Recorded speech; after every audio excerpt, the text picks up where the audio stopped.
Hello, I'm Simulator Dirk, and welcome to a new episode of American Truck Simulator. So you would think, but no, we are in Australia. This is going to be Australian Truck Simulator. This is a map and associated mods by Rob V, and I'll leave links on the episode description. It is available via Patreon, and I'm actually paying $9 a month at the moment, so I've got access to this. At the moment, I've just downloaded it, I've just installed it, I haven't been anywhere. We are in a left-hand drive Kenworth for now, but we are in Australia, so let's get in the cab.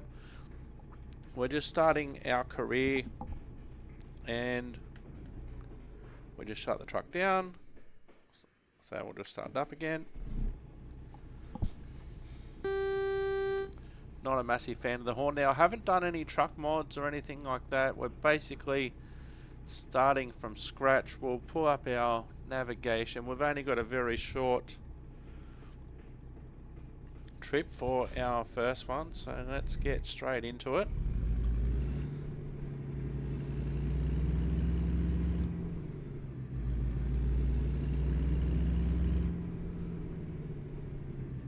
Now, I first found out about this from a Jeff Falviano video, and so as an actual Australian, I'll tell you about how Australian it is as we go on. So, fair income legitimate giveaway sign. Oh, I haven't set up my voice navigator. We'll do that later on. So no stopping, no standing signs all the way out here. I haven't converted anything over to metric or anything like that.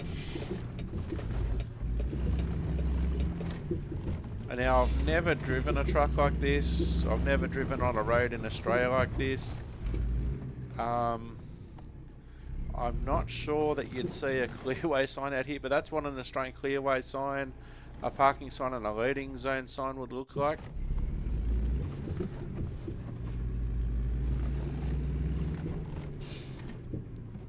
So I don't know anything about Rob and the team behind this, but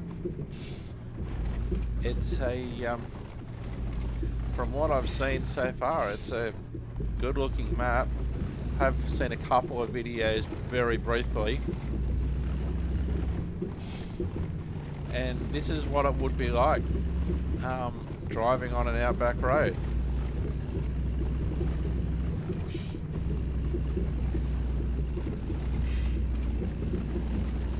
You know, they're not all smooth bitumen 3-lane highways.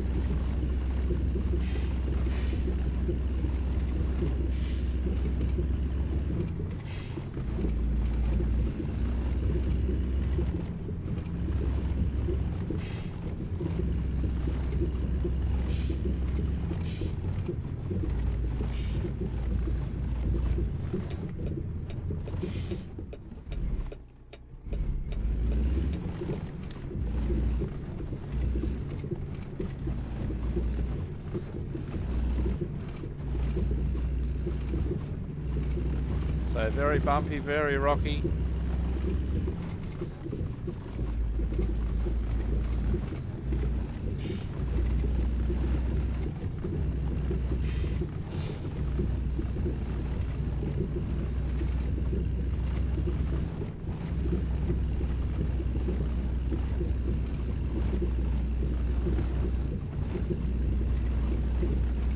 And as my experience grows and as my knowledge of the universe grows, oh, you can see straight away that's smoother on the bitumen road.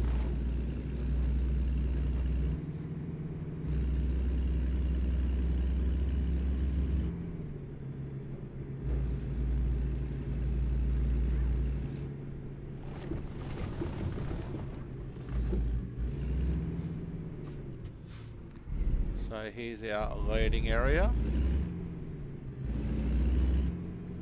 So this uses American Truck Simulator as its base because a lot of American trucks are driven in Australia.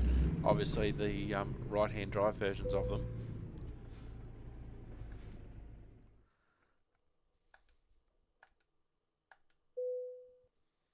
So we're in Charleville, Queensland.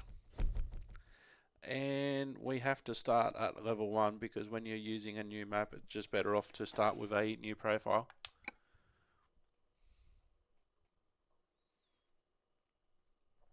Unfortunately, we'll get some of the other vehicles a little bit later on, I guess. So here we are in Charleville in Outback Queensland. So this is your headquarters. It's a pretty basic garage. It may not be much, but it's a start. Unfortunately, you haven't got anything to park there yet, so there are no trucks in sight. Once you've earned enough money and brought a truck, you'll be able to move in the world freely and run your business from here. Good luck. So it's Monday morning at 10:06 AM.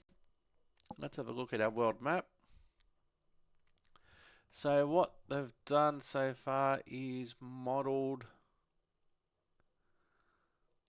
So they've put it in the Australian map in Queensland itself. So if we can't zoom out anymore. But down further, we go into New South Wales, I believe. There's some even in Victoria. Down towards Icy Creek. They're working on ways how to link those, I believe, but we'll concentrate on the Queensland section for now. So we're in Charleville. Now, a lot of these smaller places I haven't heard of either.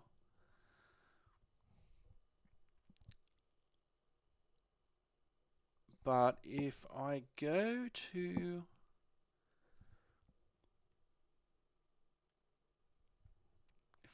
down, so State Route 14 is the big one at the moment.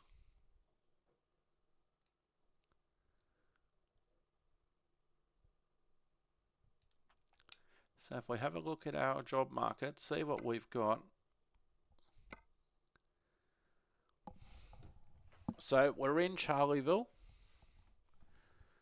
Alright, so we can take a fracture tank, a pressure tank, sawdust panels, concrete tubes,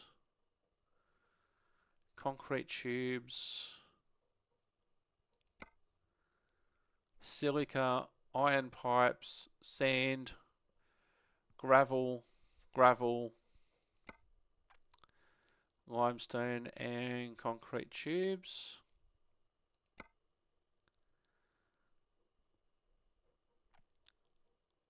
So our biggest paying job is the fracture tank.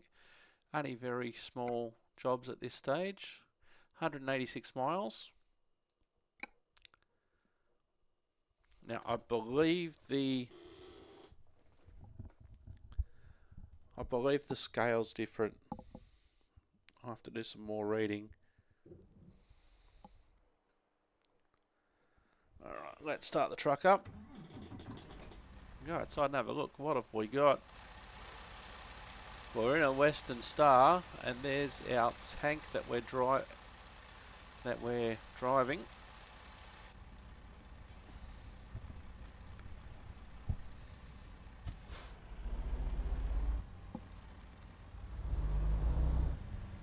So it's Monday morning, just after 10 AM. And we're expected on Monday afternoon just before 2 PM.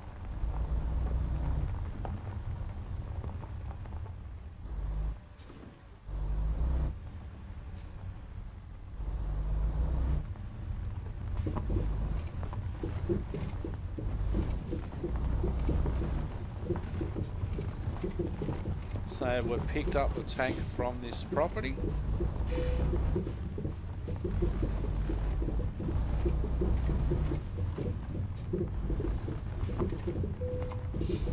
I have discovered a recruitment agency.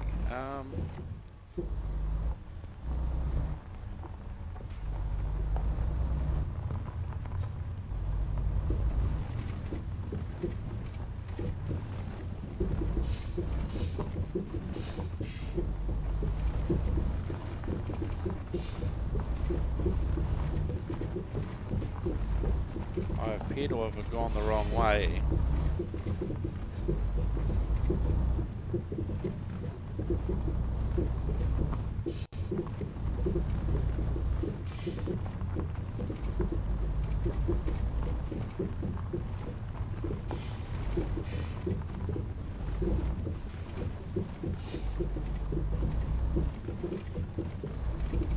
But one good thing, and this would be hard to do, it's rough, rocky ground.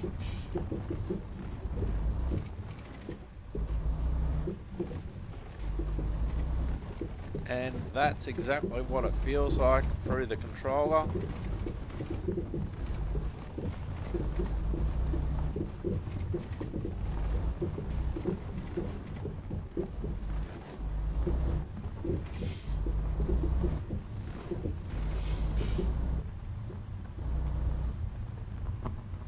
So this looks like a refueling point, which we shouldn't need to worry about, but we'll use it anyway because we've got 4 hours of driving ahead of us. Oh, diesel price. Alright, so we'll stop the engine and we'll fill up. Last thing you want to do out here is run out of fuel.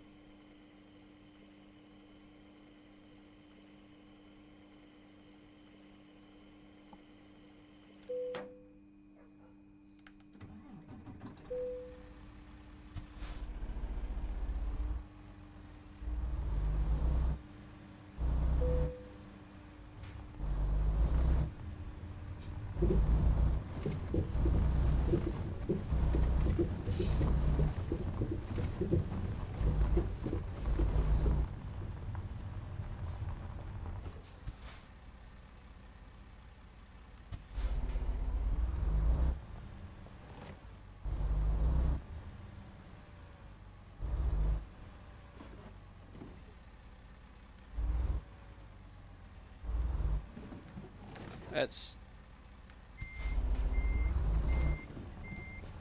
usually traditional for me to go the wrong way when I start out.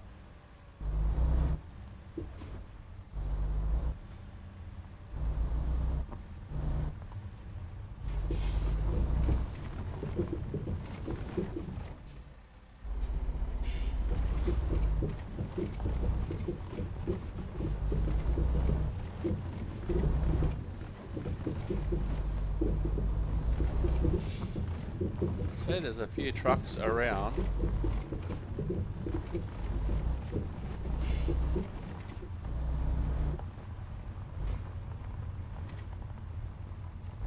So that's the mechanic area.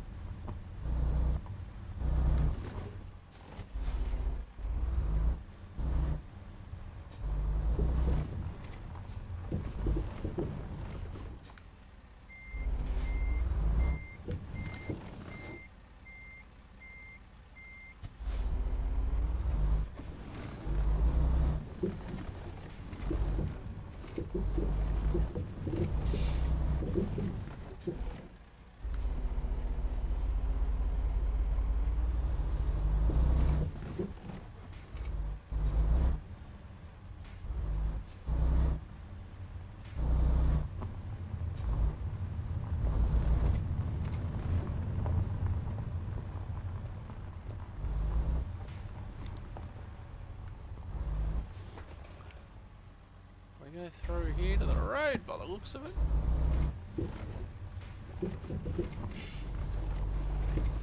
There we go. It can be a bit disorientating, so we go around to the right.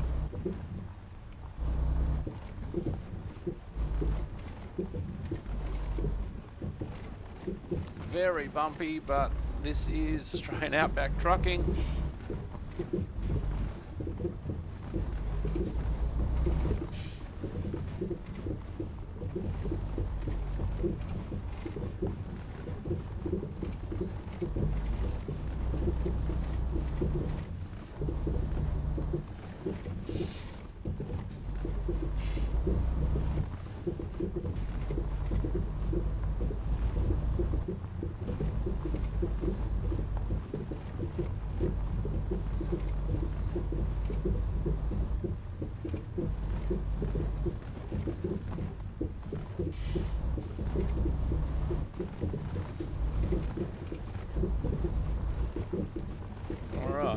to the road.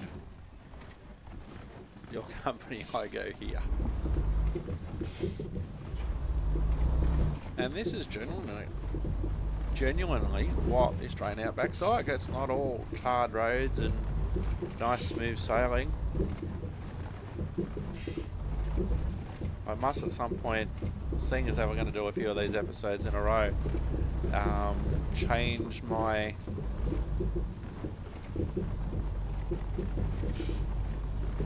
to kilometres per hour.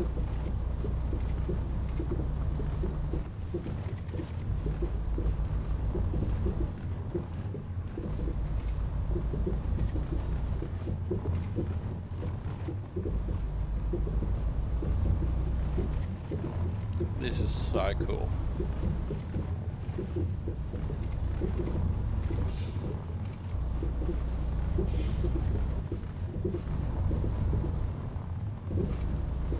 Now there may be other mods that I haven't installed yet.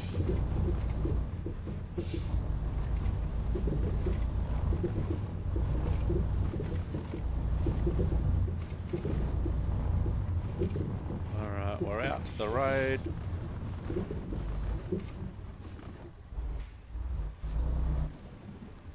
Oh, we've got an AI car that's on the correct side of the road.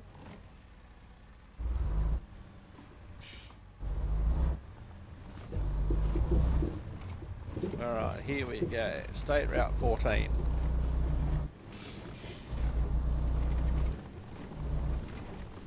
Now this should be a little bit smoother than what... No, I've got another truck coming the other way. So we'll just let them pass by. Because it is...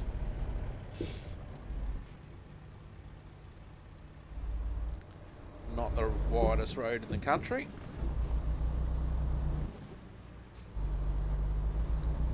So those guideposts are absolutely 100% Australian. That's what they look like. And heading in our direction on the left hand side, it's got the red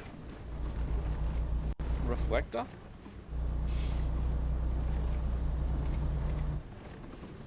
And the one on the right hand side has the white reflector, because that's where the cars are coming from with their white headlights. But on this side of the road, all we should be able to see of a vehicle in front of us is red taillights, so that's the way they do it.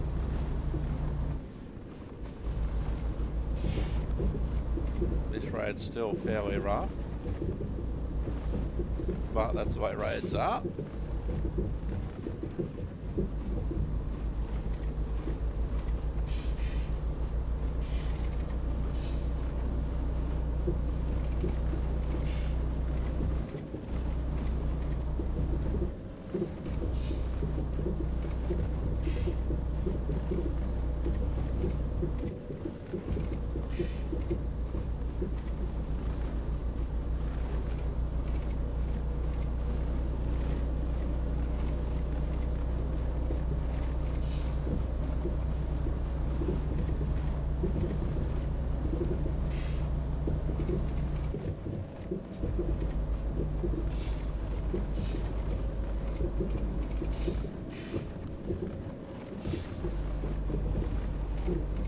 Sometimes you'll get advanced warning of an intersection like it was on that yellow diamond. This is so cool.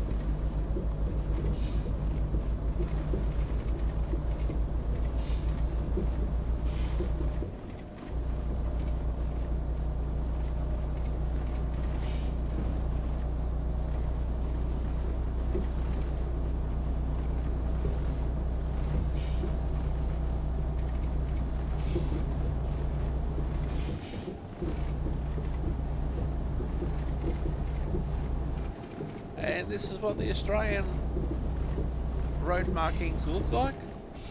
Used to be yellow paint as I was growing up for an unbroken line. So what this is indicating to me is that I can't overtake anybody because the unbroken line's closest to me, but someone heading in the opposite direction can overtake me. Now it's changed So I can overtake someone, but someone coming the other way can't. And that's what they really look like, and they do change. So we're coming up to an area where there's just no marking at all, so you can overtake if you need to, as long as it's safe to do so.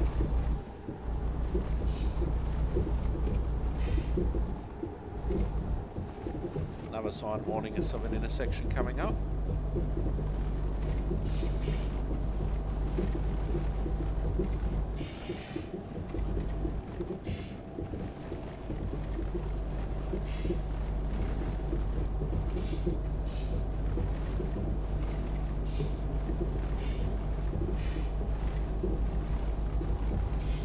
Now it is a bit weird driving a left-hand drive truck in Australia. We drive on the right-hand side of the vehicle. There may be a mod which can convert this to right-hand drive, I'm not sure. Need to do some more investigating.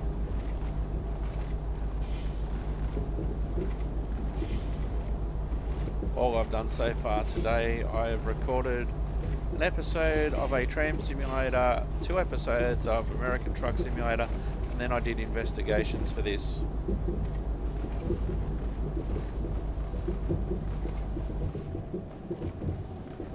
So 48 miles an hour.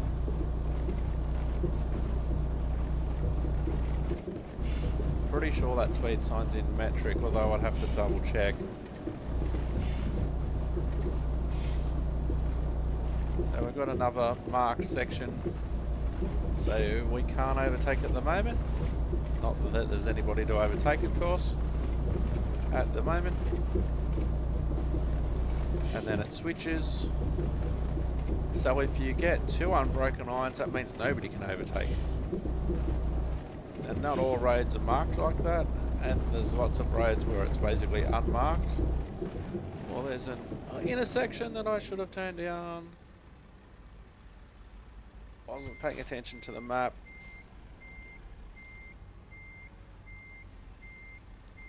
Oh no, I've got a truck behind me too, of course I have.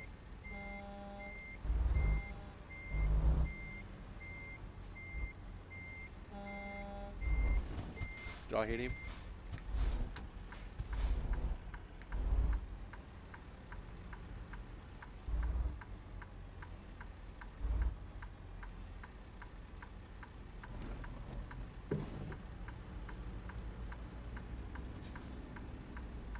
I'll let him go past me, I think. Oh, I've got a traffic jam here. So what I'll do, I'll just pull into here, let the traffic go past. I wasn't paying attention to the map.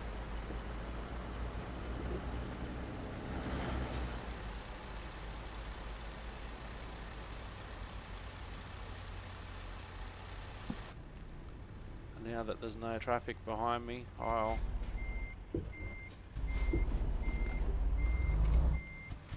try and get out of the mess, or I can just drive forward and just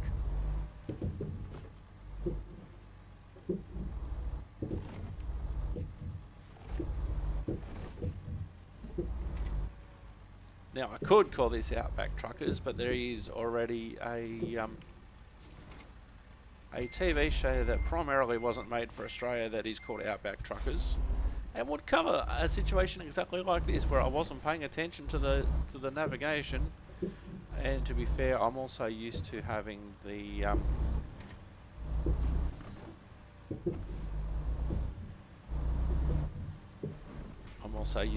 voice navigation now. So this is Ward River Fishing Road. Oh no, I've knocked over the sign as I try and straighten the truck up. And a couple of the guideposts as well. Alright, we're back on track now. In reality, I'd go back and I'd try and put the post up at least. So it's telling me windy road Have a look at this sign. Windy road, next 4 kilometres, reduced speed. So it's a windy road and it's narrow.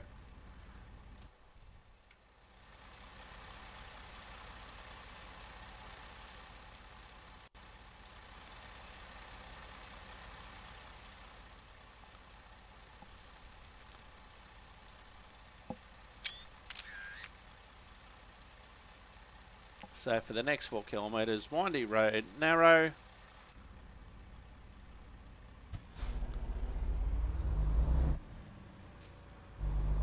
And this sign up here is warning me that the road is subject to flooding. So until we actually need to move over, and there's the flooding warning sign, so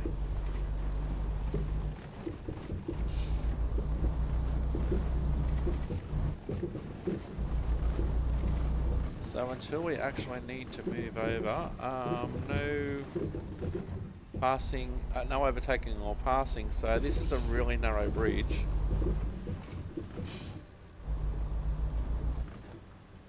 So I have to line it up carefully.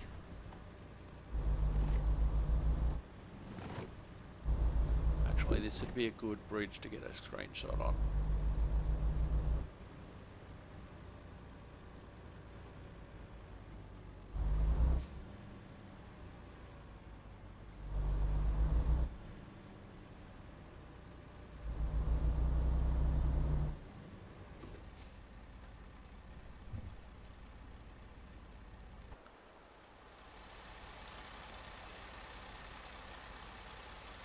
Oh, this is a great screenshot.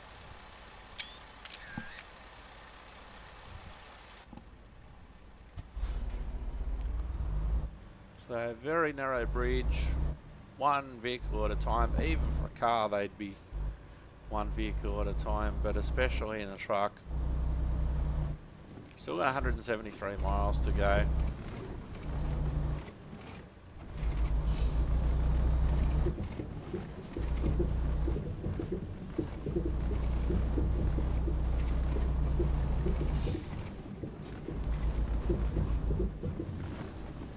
So another narrow bridge coming up.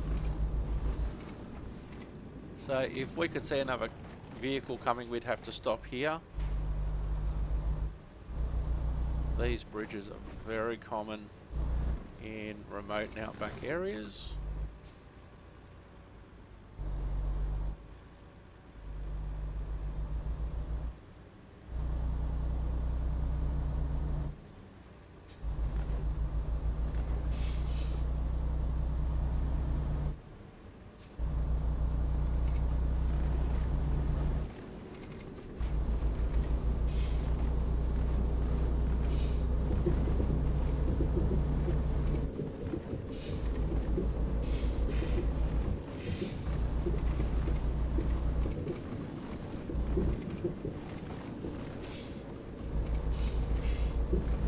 So I dare say that we'd be more in the dry season at the moment.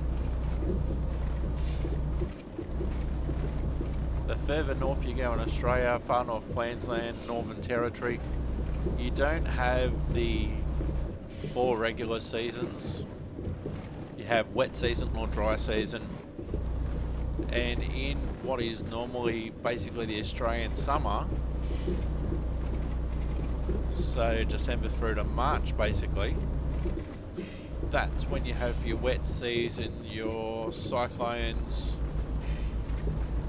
the monsoonal rain, storming every afternoon.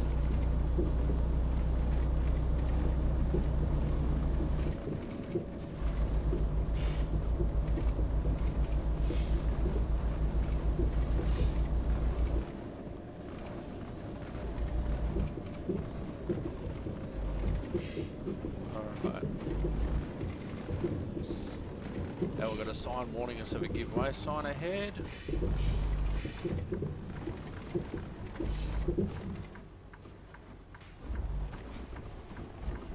Cool, tourist bus.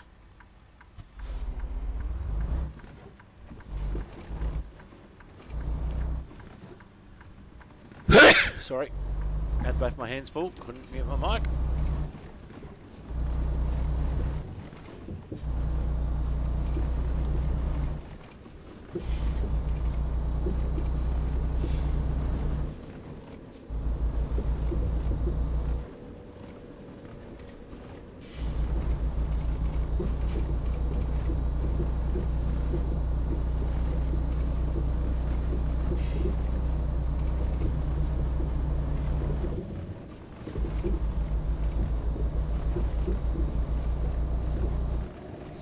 this is an example of an Australian rest area. They're not always connected to service stations or service centres. Oh, that's a nice old Newt.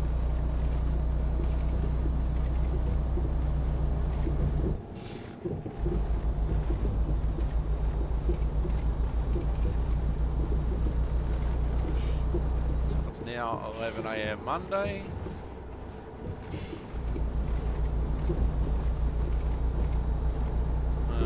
We're expected just after 2:30 on Monday afternoon, so we've still got 3.5 hours of driving. As I said, the scale's different,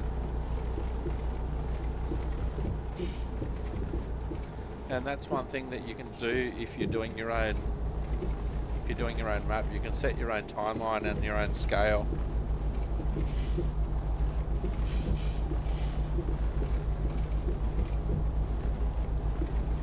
But this is what even a sealed Australian Outback road won't necessarily be smooth.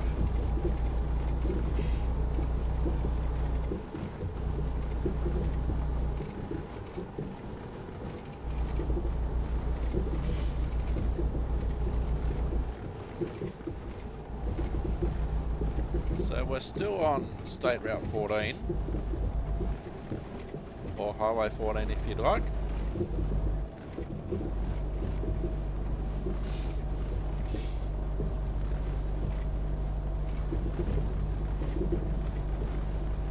But this is what the trees would look like, this is what the shrubs would look like, this is what the dirt off the highway would look like.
You know, even the power poles, or what we call telegraph poles in Australia, that's what they would look like.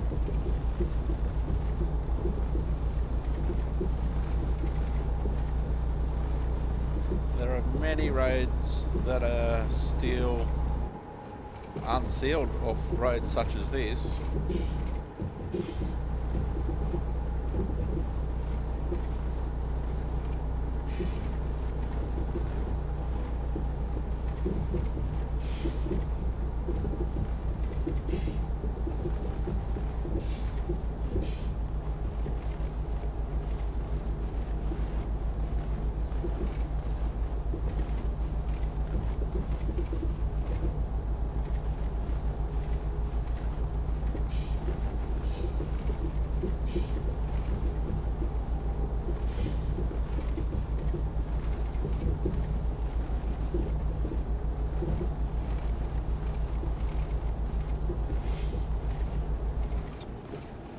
Warning of another rest area up ahead.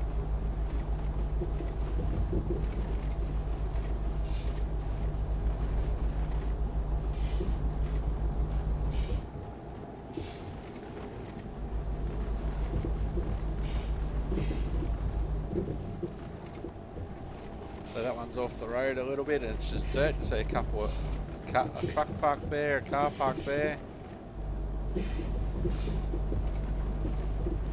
Now, being American Truck Simulator, you have to park in the nominated areas minutes for your rest to count.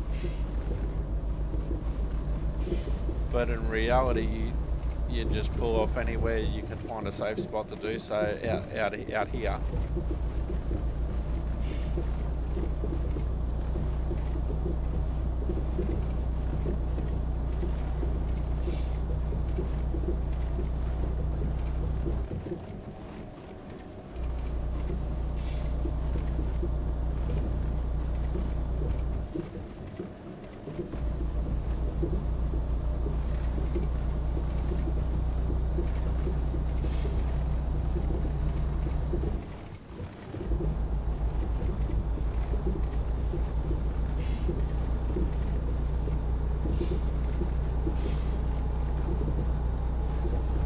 So I have driven a simulated truck. Oh, hang on, we've got a railway level crossing coming up here. We need to watch this. We need to look at this. So a level crossing here, we should stop because it's a ungated one and we should have a look. I don't know this area. No trains coming. That'll be worthy of a screenshot, I'd reckon. And it even says railway level crossing as it should, being in Australia. That's the way the...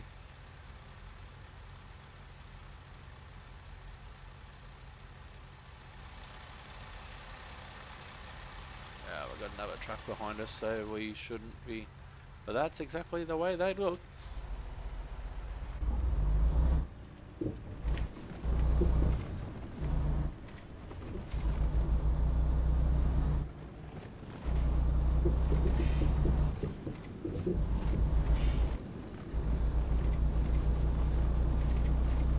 Now this could be a railway line that's closed, I don't know.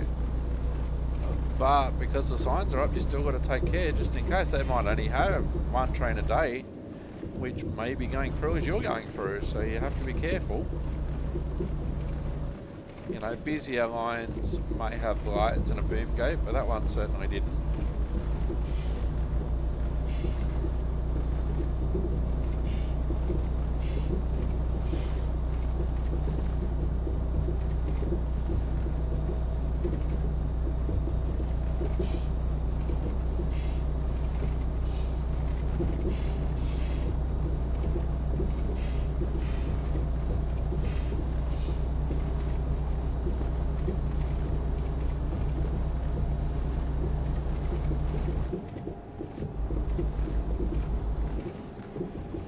Coming up to a place called Mayfield Station.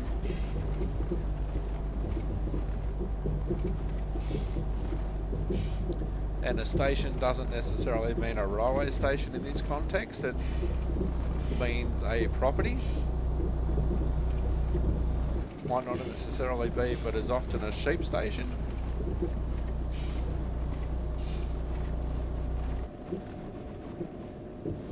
Mayfield Station discovered. So that's off to the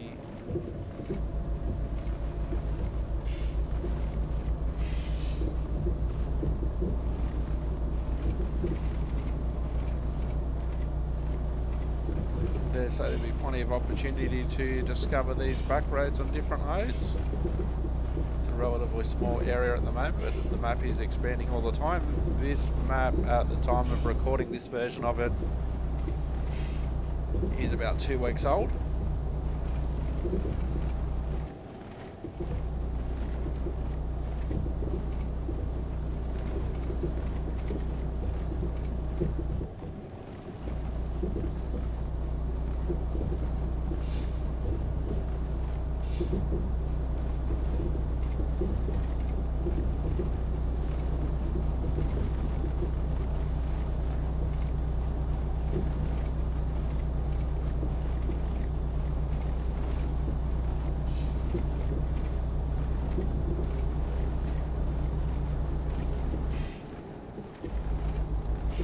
So I've got 3 hours of driving time remaining. We've been driving for about 40 minutes so far, but that also included me not being able to get out of the yard. Oh, we've got a cattle grid coming up.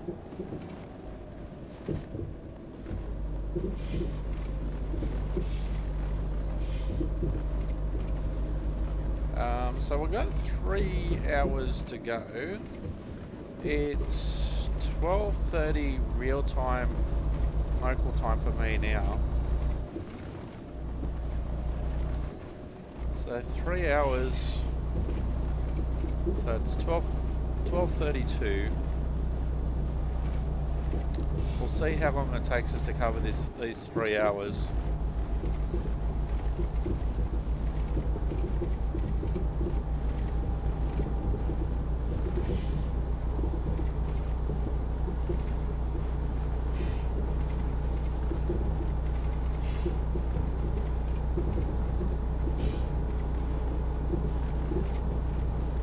So we'll just say 12:30 for the sake of the ease of the maths, and see how long this 3 hours takes us.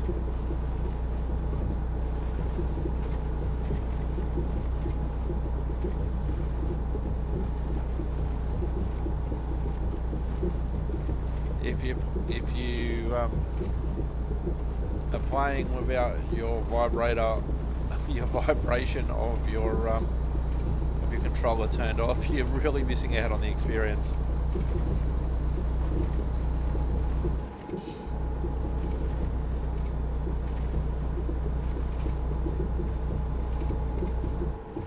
It's been quite some time since I've used the truck simulators, but I'm back.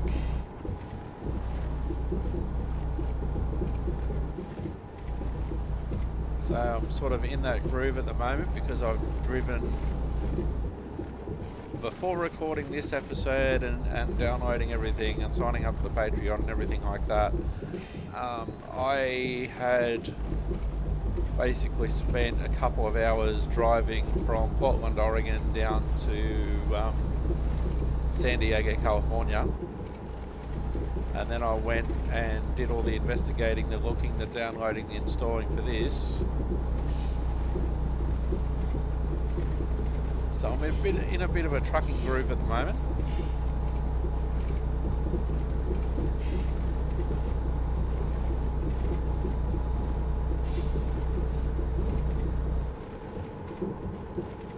Oh, okay. Now it said that I was speeding then. So probably that's 62 miles an hour. So that speed limit sign is probably 62 miles an hour. If I do a natural stop somewhere, I might actually adjust it in game now.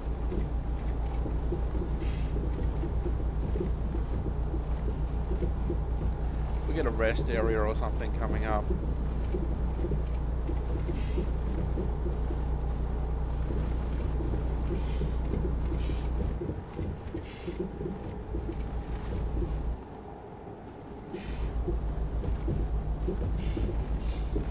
Now I don't actually know what a cattle grid's supposed to do.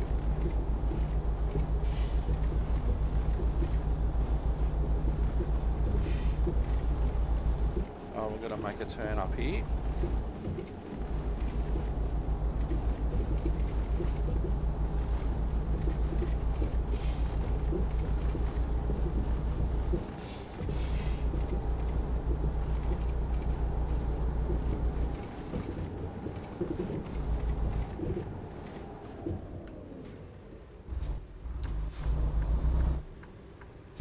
So we're turning onto a dirt road.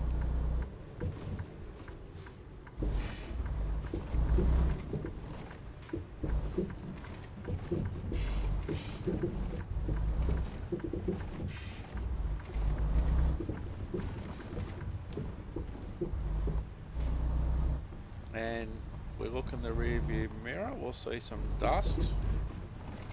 So now actually might be an appropriate time to have a look at some settings. So we'll go into options, we'll go into gameplay. We'll make that our theme for the moment, that's better.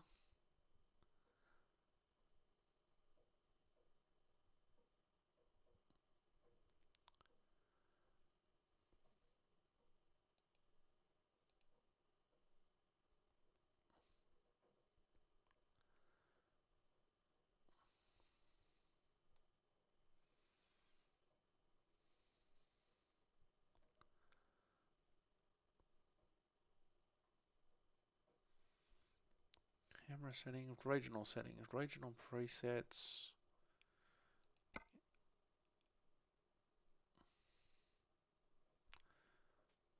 Length unit, kilometers.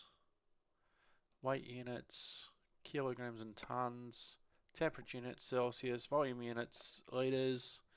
Consumption, kilometers per litre. I'll turn chat off, I don't need that.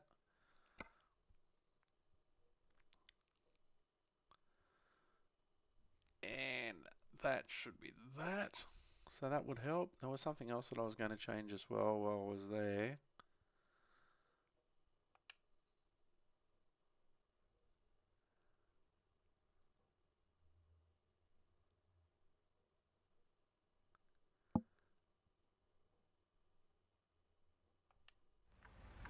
Alright. So, alright, so we've changed into metric. Now, believe it or not, the speed limit for this piece of road is 100 kilometers an hour. And now it's one of the reasons that I could tell that the speed limit on the display before that was actually incorrect is that here in Australia we only have our speed limits ending in a 0. So in this case 100 kilometers an hour, which was obviously 62 miles an hour. So the general rule, unless there are signs to the contrary, if you're in a built-up area with street lights, the default is 60 kilometers an hour. Now, if you don't have street lights such as out here, the default is 100 kilometers an hour. Now, it doesn't mean that you can or you should drive 100 kilometers an hour up here, but that is the default speed limit. Now, obviously, if there's a sign, as there are in a lot of the urban areas these days, where sometimes it's 50, sometimes it's 40 in a high pedestrian area. You get other high pedestrian areas that are 30, you get some that are 50, 60, you get some that are 70 or 80. But your default, if it's a built-up urban area with street lights, is 60, and 100 for somewhere that like this that doesn't have street lights. The default's 100, unless of course there's signs. Can I do 100 on this road? Probably not.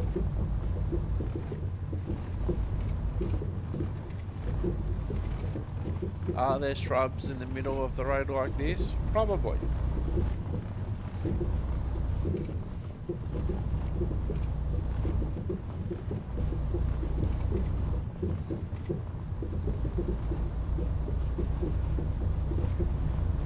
So we've got 200, that sign's warning us about cattle, by the way. We've got 217 kilometres, Plums Farm discovered, 217 kilometres or 3 hours of driving. Oh, a real life Australian windmill, that's cool. Satellite dish on the roof.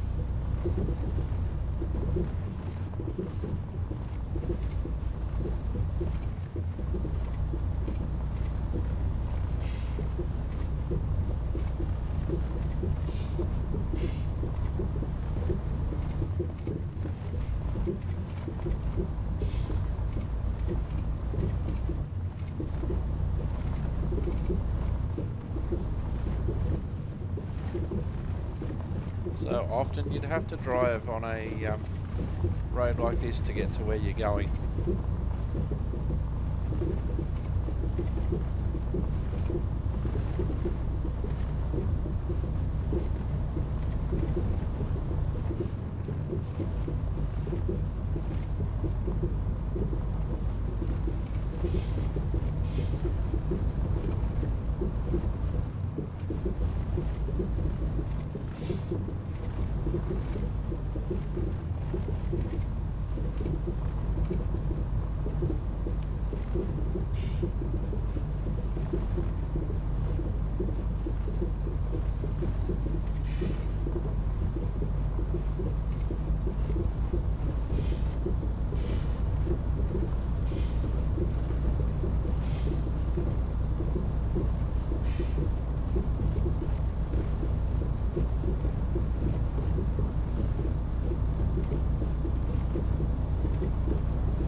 often in Australia we measure how far we're going by how far away it is in hours, not necessarily how many kilometres away it is. 214 kilometres seems like such a long way at the moment.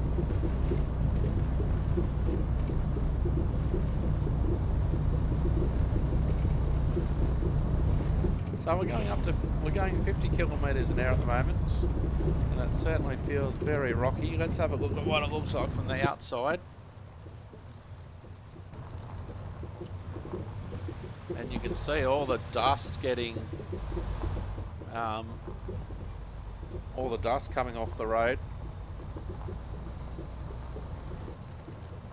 And that's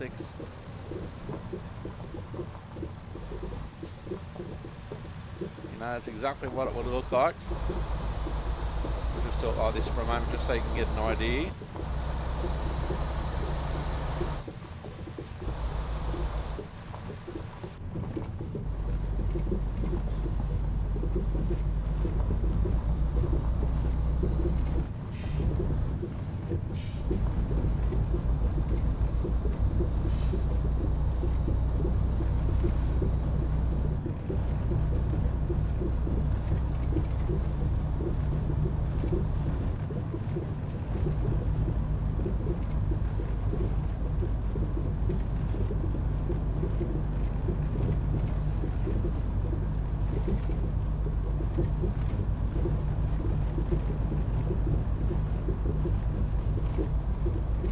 So I hope you're enjoying episode 1 of Australian Truck Simulator, brought to you by Simulator Dirk. That's me.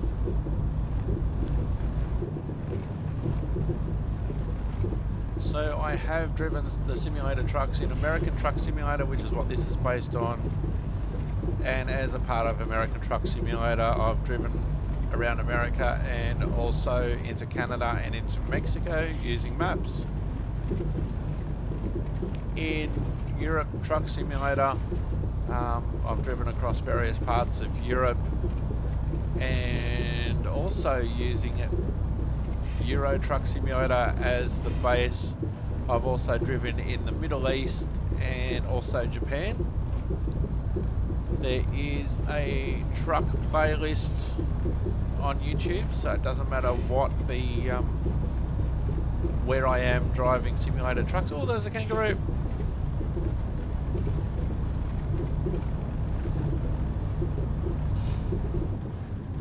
So it doesn't matter where I'm driving trucks around the simulated world, the playlist will be there for you. When the episodes are recorded, they'll come out on Tuesdays.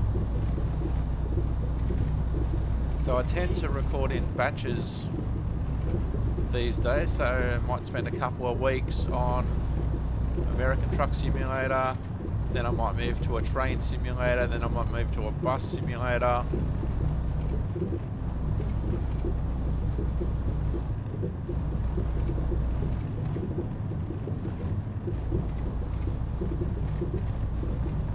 That sort of thing.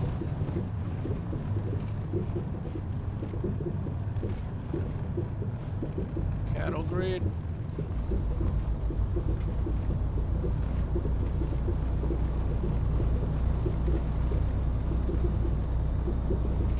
So no real rules about overtaking out here, just do your best.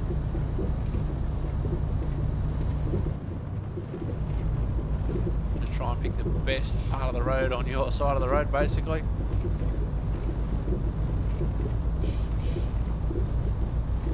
So you can see the dust that we're putting out behind us.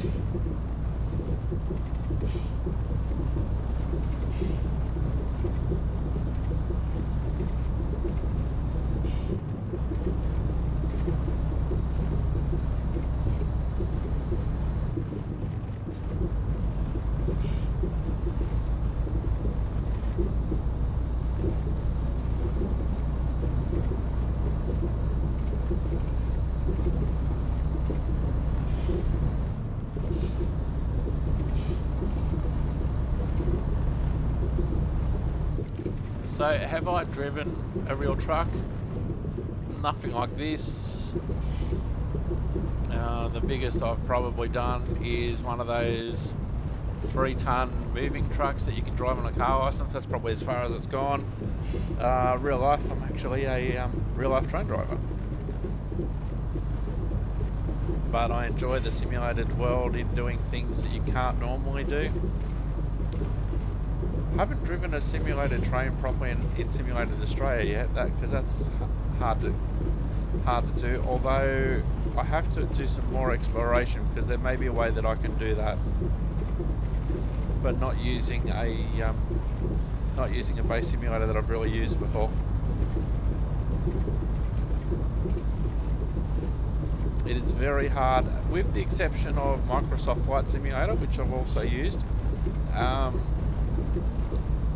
It's very hard to get Australian simulated content. Microsoft Flight Simulator is probably the best for that. But I really need to be in the mood and in the groove, because I've got yokes and everything to set up. So that's probably a time for, if I'm on holidays and I've got no distractions or anything, and just do a solid week or 2 or 3 of that, and just record them in a big batch, which is how I record now.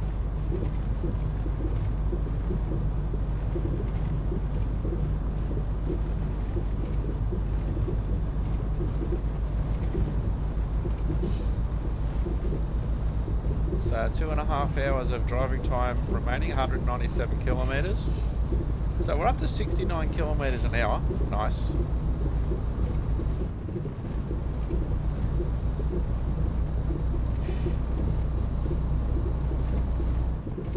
I don't know if in real life I'd be driving a load like this fast. But thanks to the vibration in the control, you can certainly feel it, and you can certainly feel the difference when you're on a smooth road compared to a road like this, which is in pretty good condition actually, compared to if there's some rain.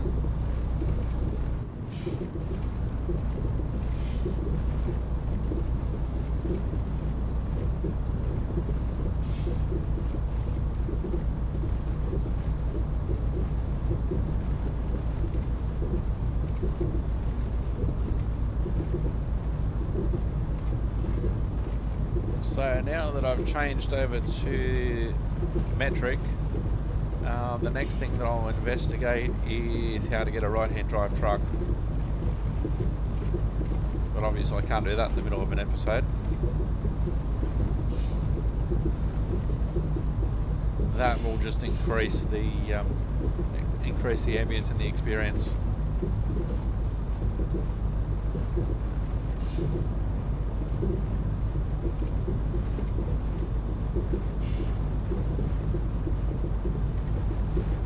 So I just saw a rusted out car there.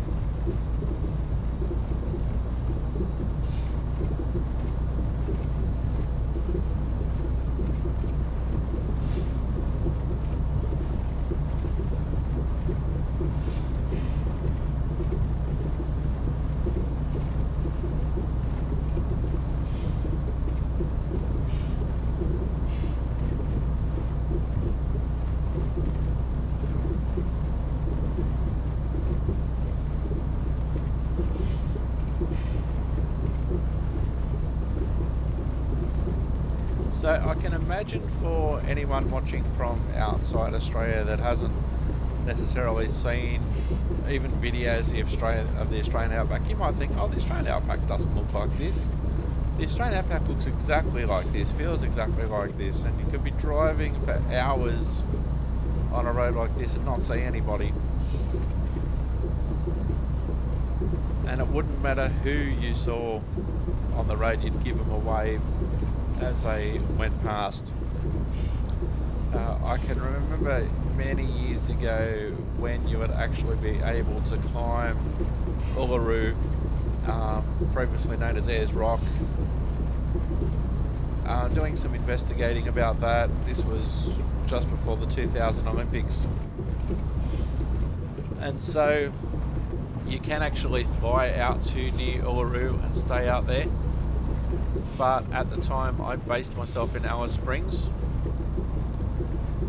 and so I was doing a coach tour. We've got another narrow bridge coming up, so I was doing a coach tour, and in order to be at Alice Springs before the sunrise, we had to leave Alice Springs at midnight. So I left Alice Springs at midnight in the coach, tried to sleep, got to Uluru, the big red rock that you always see on Australian Outback tourism commercials. Oh yeah, that sort of thing. The road's a bit rougher here.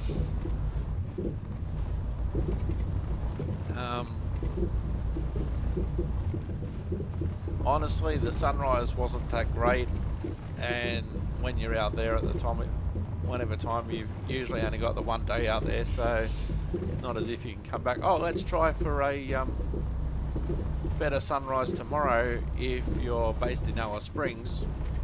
Different story if you're staying a few days at the resort near Uluru, where it's not that far away, and you might want to go a couple of days, especially if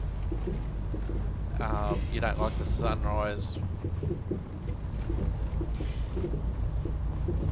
But that was back in the days where you could actually climb Uluru, and I know that's been a big source of debate.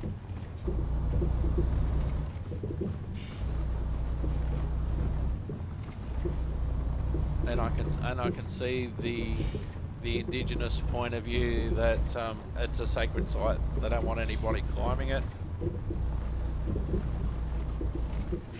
But to me, it was a challenge.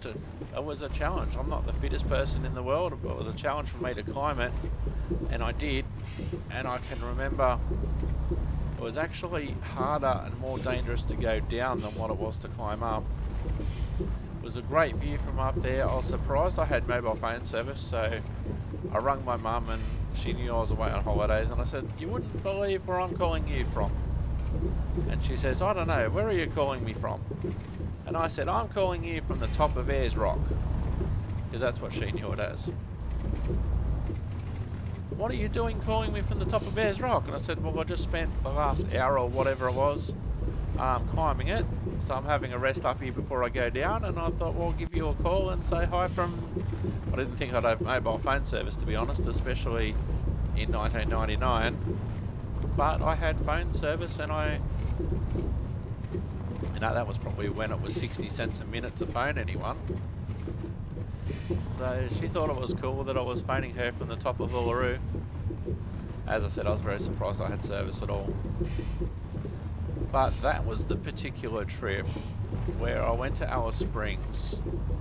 I did the one big trip out to Uluru, and then after we walked around Uluru and climbed it, we went over to the Olgas, which are nearby. And then on the way back to Alice Springs, because it was a long day, because you were up before midnight, and so there's a lot of sleeping going on in the coach in the afternoon on the way back down the Sturt Highway. But that was the trip in Alice Springs where I got my flight time mixed up, and I actually missed my flight. So I got a cab to the airport from the hotel. Found out that I'd actually missed the flight back to Sydney. I was supposed to work a night shift when I got back, so I was just giving myself a couple of hours just to freshen up and that sort of stuff, and then go to work overnight.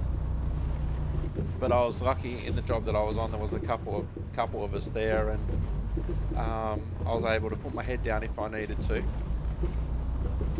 And then I'd after that shift in the morning, I'd go home and I'd have a decent sleep when I got home.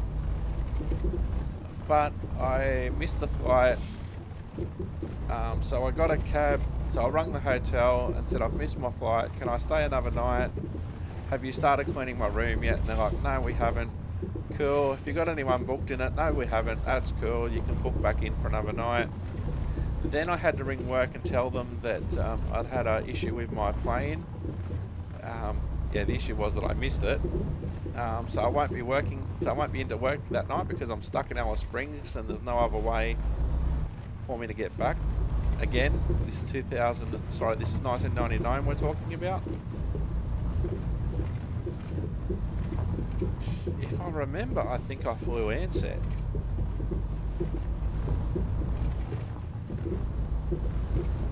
So I had to ring work and say, hey work, I won't be in tonight. I'm stuck in Alice Springs. So another day in Alice Springs, and then I made sure that I got the flight the next day and went to work.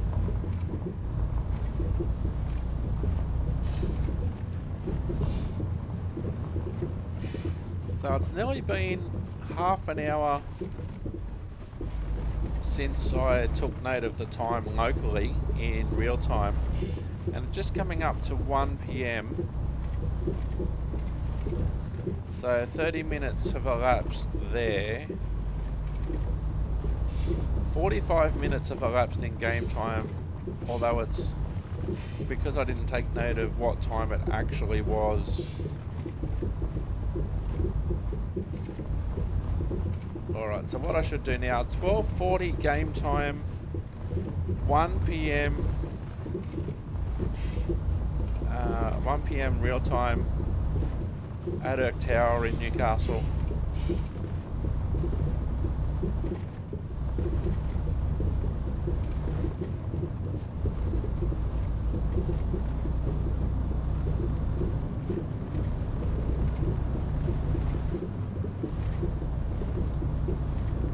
I don't think we've had anybody pass us in this direction.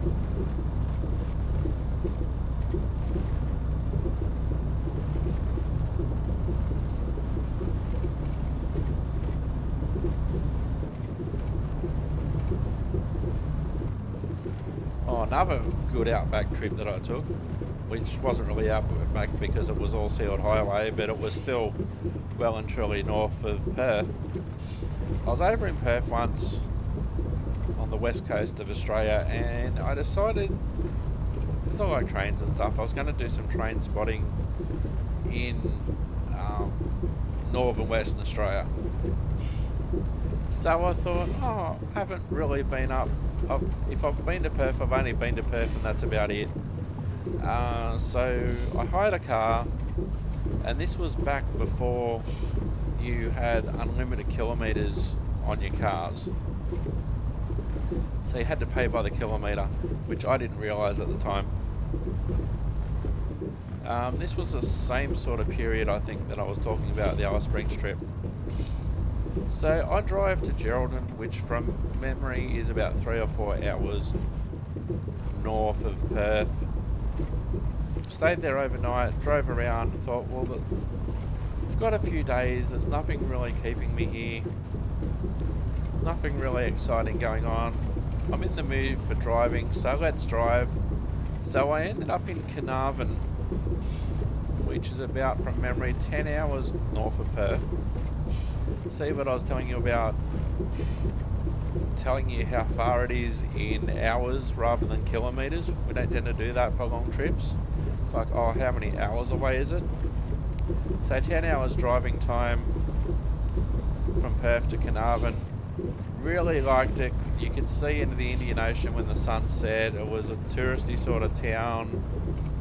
Had all the facilities. But it was also quiet. You know, could have went further north, but I didn't really have the time. And then I got back, and they're like, oh wow, you've done so many kilometres. And I got charged by the kilometre, which wasn't cheap. But that was a valuable lesson learned. Look for, when you're hiring a car, look for unlimited kilometres and then you're sweet. Or you see what your kilometre limit is, which was probably more my problem. There was a kilometre limit and I obliterated it.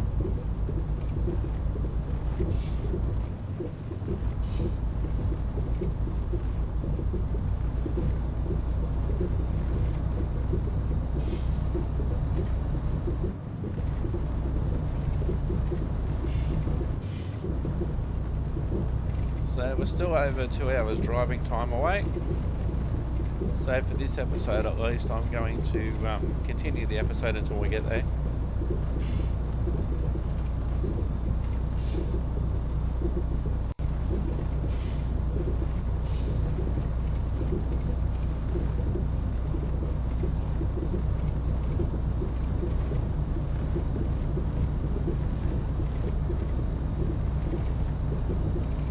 I was going to do some real world stuff today, but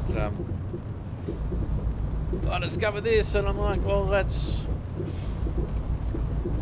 do our first long drive in simulated Australia.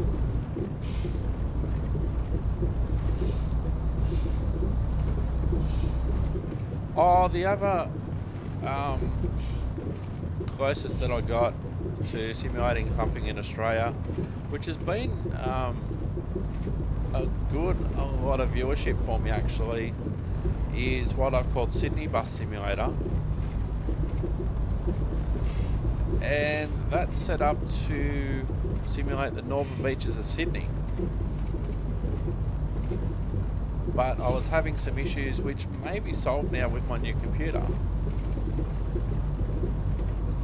and I might have to drive that with a keyboard, which I'm not a fan of. But it's based on the OMSI Bus Simulator, which is like 12 years old. Then again, American Truck Simulator, as I was saying in an American Truck Simulator episode, I think it dates from 2012. Now there's been a lot of updates and a lot of things added over the years as technology's got better, computers have got better, that sort of stuff. But also there's some very talented modders out there as well, which is the only reason that we get to see things like this. But there hasn't been like the yearly release of, say, American Truck Simulator, 2012 edition, 13, 14, 15, 16, 17, etc., like there have been with some of the train simulator ones. But there's always been constant improvements to to the game. So American Truck Simulator in 2024 isn't obviously the same American Truck Simulator that was in 2012.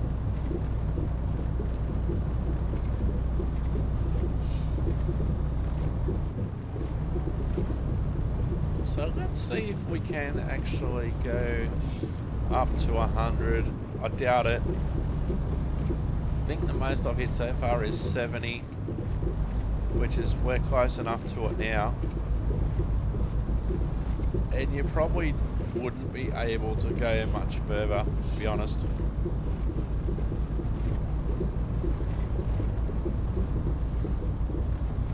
It's 1 o'clock Monday in game time. Okay, Monday 1 o'clock game time, 1:06 PM real time.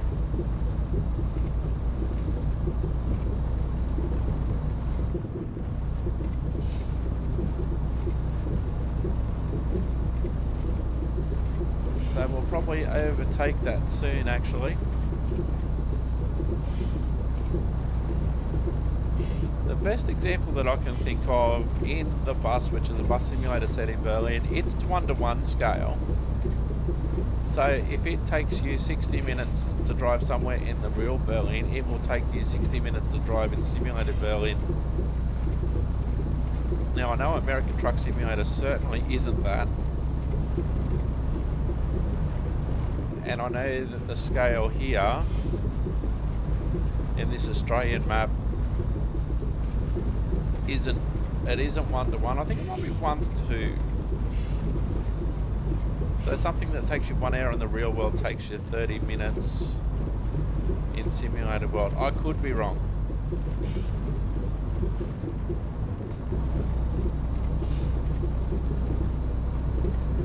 But I've got this working well, so as long as it's working well, that's the main thing. Oh, we've got a turn-off coming up here. Oh, that was the other thing I was going to do, but I might have to go into... actually, when we stop up here, I was going to turn I was going to turn my sounds on, my navigation. That's what I was going to do. So that's audio. So if we go down, voice navigation, enable, language and voice.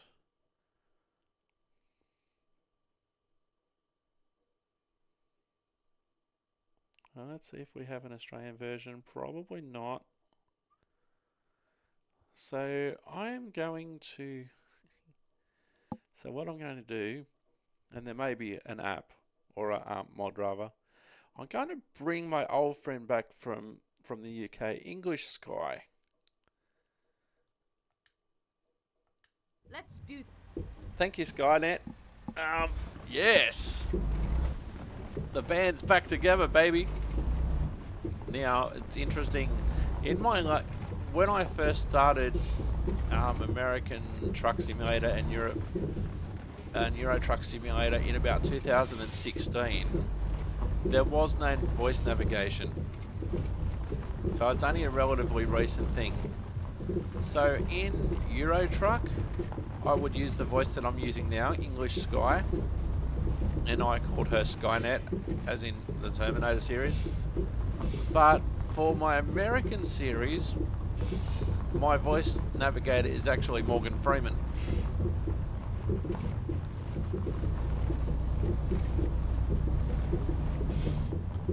So until I find an Australian voice,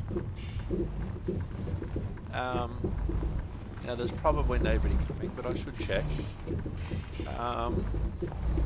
So until I find an Australian version, you've got Sky, who I use in Euro Truck and Japan Truck and Middle Eastern Truck. So I only use Morgan Freeman for the American Truck Simulator. So it'll be a bit better now. That's the other thing I was going to do. I'm glad I remembered. Now it's now 1:10 p.m. in real life and also in game. It's now 10 past 1 in the afternoon. So when we finish, I'll compare the times. That's probably the easiest way to do it. We've still got 2 hours of driving time, although that varies depending on your speed as well. You know, we're up to 73 kilometres an hour here, which, considering the load that we've got, is actually pretty good. You know, if it was a normal semi-trailer, a normal trailer, I might be able to do it closer to 100, but considering the trailer that I've got,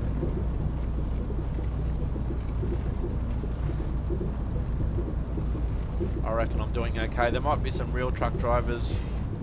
Hey, Big J, if you're watching, you're probably like, dude, you're mad doing 69 kilometres an hour out there with the trailer you've got, and that's valid.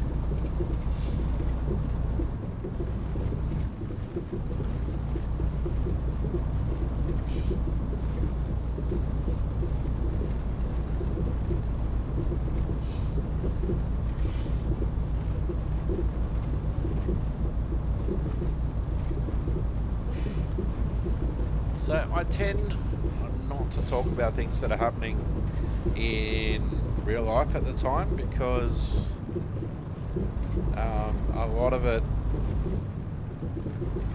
wouldn't be relevant by the time that it actually came out. It's early January 2024 as I'm recording this. I'm not sure when I'm going to edit it, because I'm going to record a few episodes first.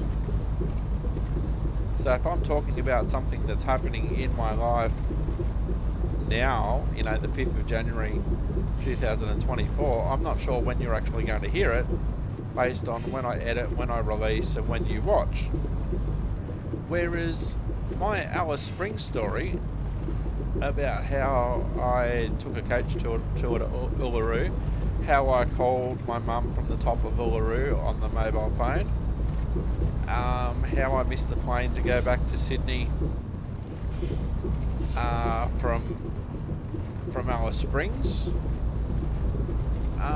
that's not going to change, because that happened in the past. It's also not going to change how I went to Darwin for one day on my birthday one year, because I was trying to get status credits on my frequent flyer program. So I spent one birthday alone in Darwin and was just doing it from there. But the ironic thing was that I was actually in Melbourne on a holiday at the time, but I needed to get some status points up to go to the next level. So I did what they call a status run in frequent flyer terms. At one stage I was actually a platinum frequent flyer with Virgin Australia. So it's 2024 now. The last time I flew internationally was 2014. I have done the occasional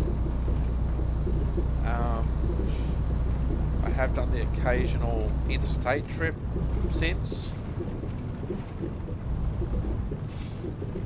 2014, 2015 was probably the most that I travelled, and maybe 2017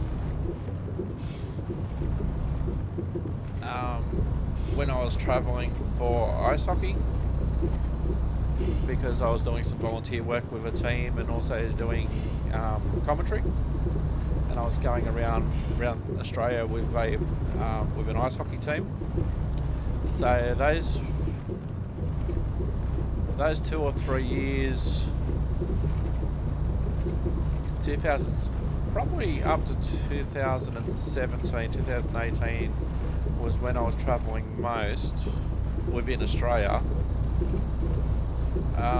Last year, 2023, as a comparison, I went to Adelaide once, Brisbane once, Melbourne twice.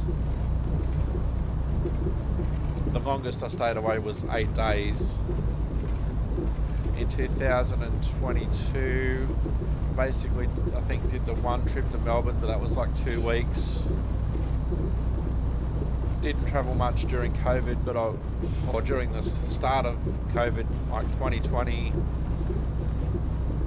21, 20, or 22 I started to travel again, but 20 and 21 I didn't. But I worked all through it.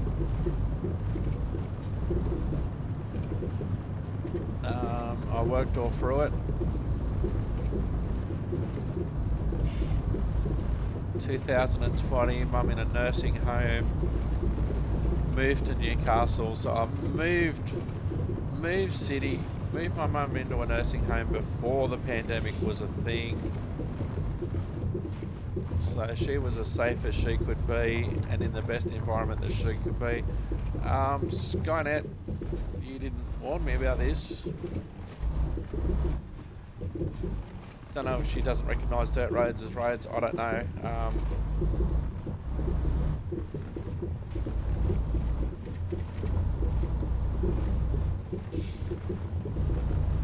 But I'm always wanted to live in Newcastle. It was just a matter of when I was going to do it, after being the primary carer for my mum for many years.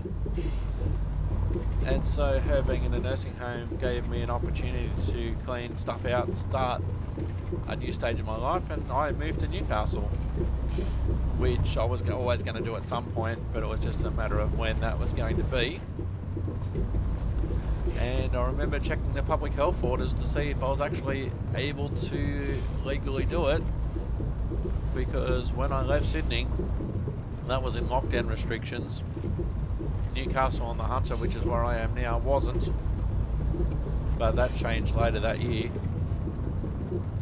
But I actually had to check the public health order to see if I was able to actually move house, and that was one of the things that was specifically in there. So I know some people had holiday houses in coastal areas or country areas that weren't affected, so they quote unquote moved to their holiday houses. I moved totally. I've been in to have some context of how long I've been around with things. This year, 2024, will be 10 years since I left the Rural Fire Service, 10 years since I started watching Australian ice hockey, 8 years since I started doing hockey commentary. It's got some rain here on the windscreen.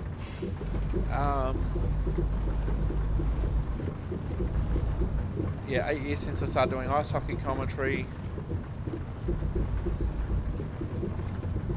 30 years on the railways this year. 50 years on the planet this year.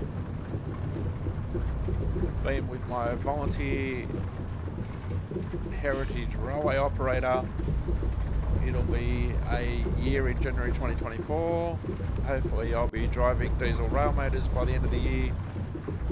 Heritage ones from the 1920s and the 1960s.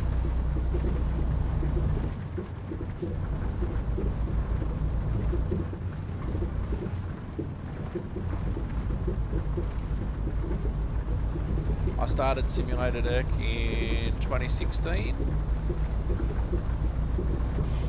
So Simulated Erc's 8 years old. Holy crap.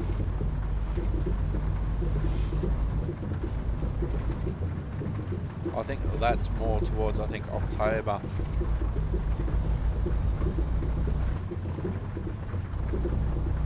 It's going to be interesting if this rain keeps up.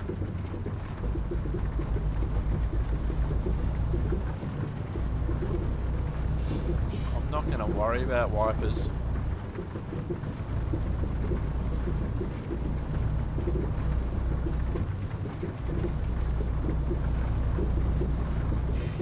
Okay, time check. It's now 1:20 in real time, and it's almost 1:40 in game time. So game time and real time were level, and now basically 20 minutes ahead is game time.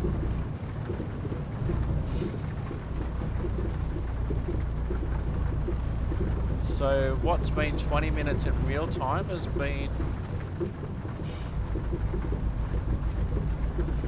or what's been 10 minutes in real time has been basically half an hour in game time. I don't know what ratio that would make it, but we're still 90 minutes away.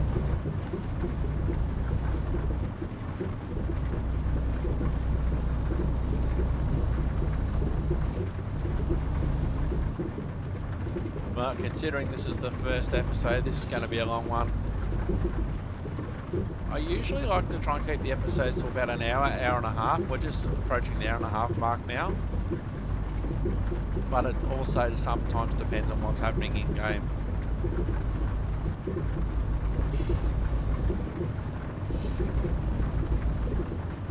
So looking out the window, the dust has actually reduced.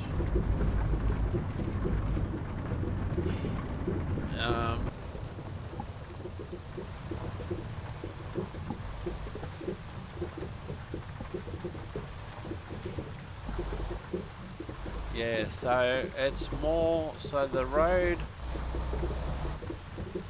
the dust is reduced significantly. You don't see the, even though I'm only going at low speed, you don't see the rooster tail. Even out the window, you don't see the rooster tail. I got my headlights on.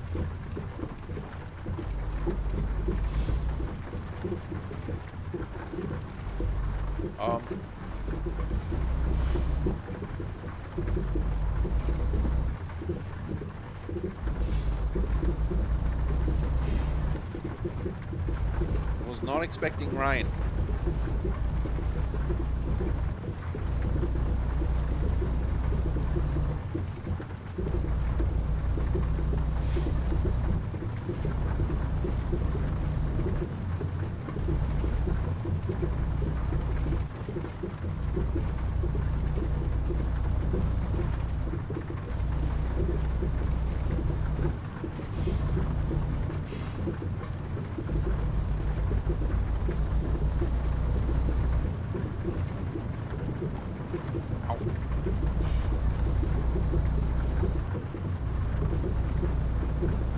Interestingly, we haven't passed another vehicle heading the opposite direction since I left the tarred road, and that's what often it can be like.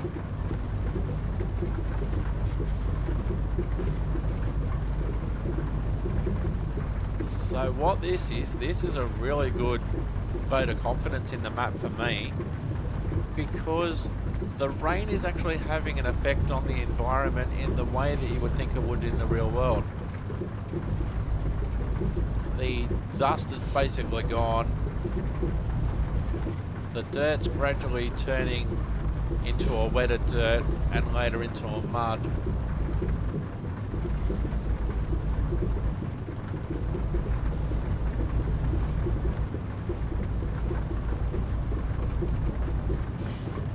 So if it was unrealistic, you'd still be having the rooster tails of dust behind us. But the roads are wet now.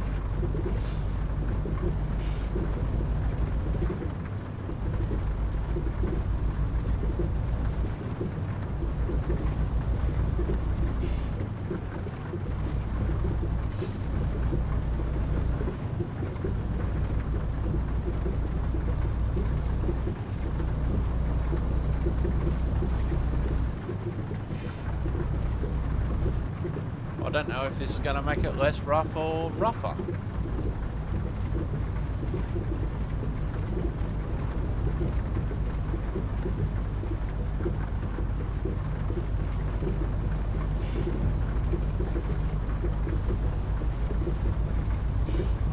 When we finish, we'll have a look at the map, see how far we've actually come.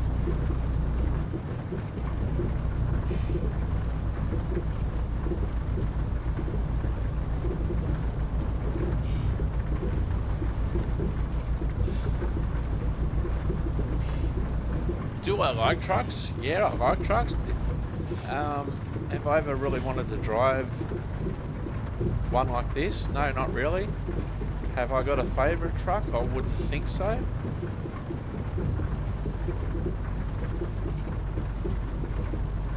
Have I been in a truck like this?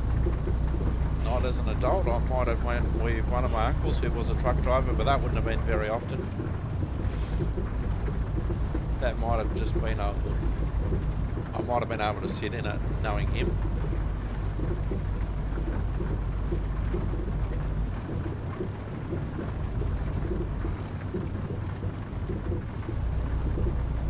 So by my calculations, it'll soon be 2 p.m.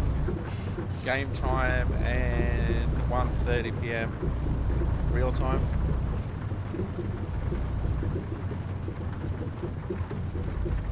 But this has been a good challenge. This has been really good.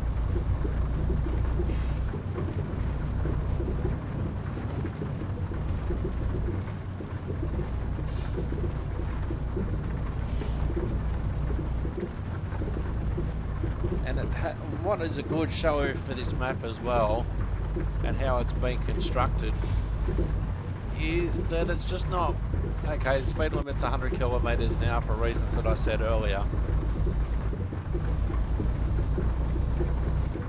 You know, while it's raining, I'm probably doing 50 kilometres an hour. There's no way that I can just go ball to the wall 100, just like if I was heading down an American interstate.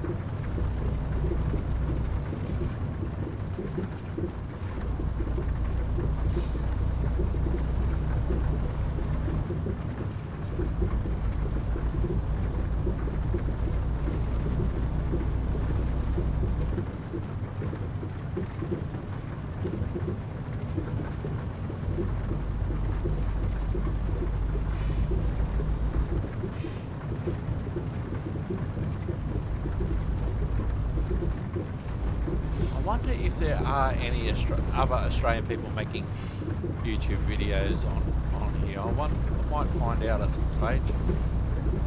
I'm very new to this new community, and this map, so got a lot of reading to do. I think my biggest priority is to find something to make this truck a right-hand drive.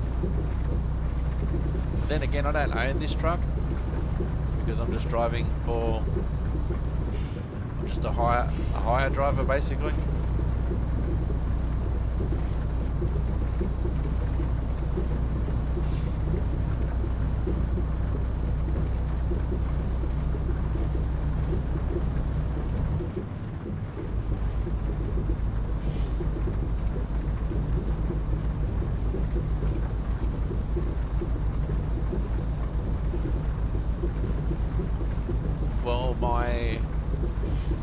p.m. game time, 1:30 p.m. local time. Didn't quite work, but it's close enough for the sake of comparison.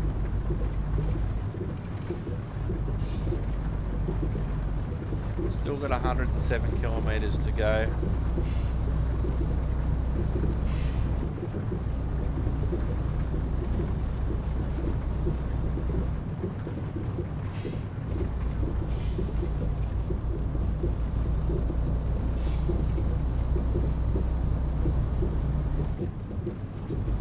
One of my old-time dreams was to get an old ambulance that I was familiar with when I was growing up, like a F100, and put a mattress in the back of that and drive around Australia. By the time I actually get round to doing it, that's probably going to be more of a motorhome or a camper. Definitely not a caravan.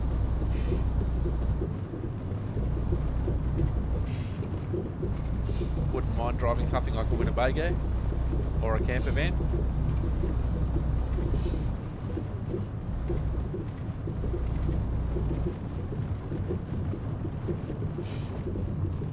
Well, the rain's basically disappeared. Our rooster tail's back. There's a bit of water on the windscreen, but no actual rain falling. You can see in the rear view mirror that the dust is back from the wheels.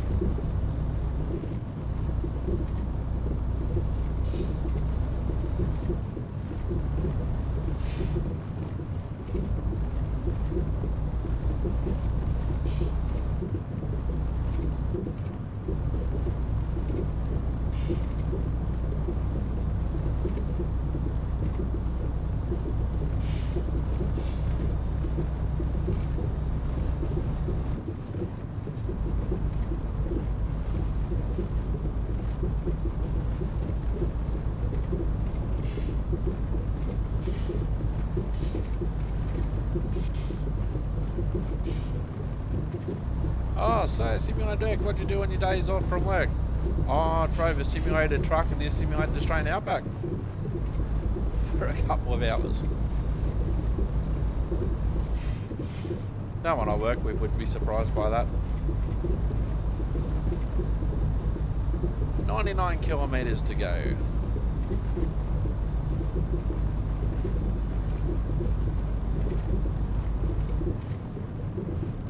Oh, hello. Oh. Gee, look at this.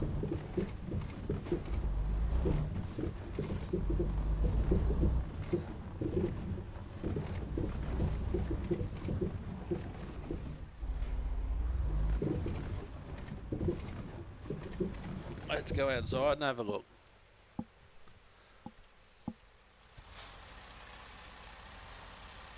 Where you oh, look at the bull bar. This is where you really need something with high clearance.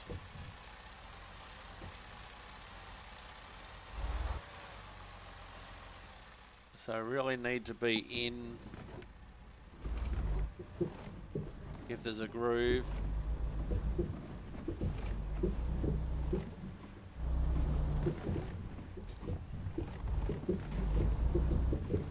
We're gonna have to drive through a river.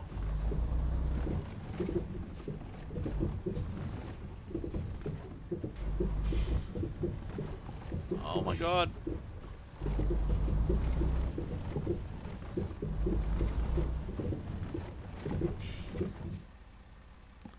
Now this I've never done. Oh Lordy.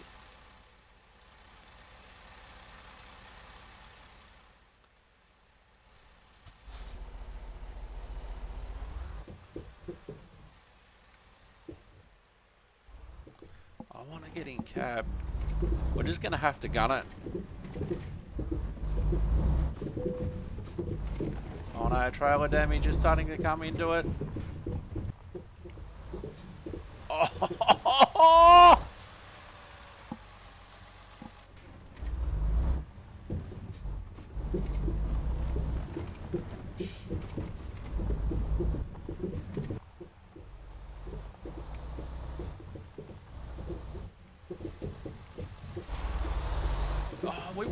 river.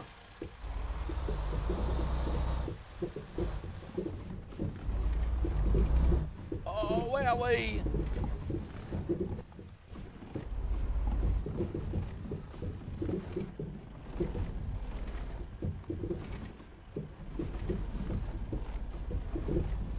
Timestamp that one, 1:42.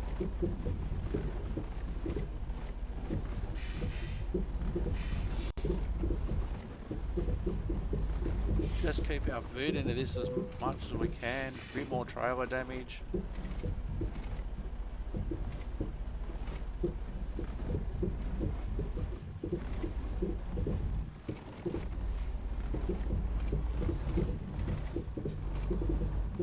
Not much I can really do about it at this stage. The load needs to get through.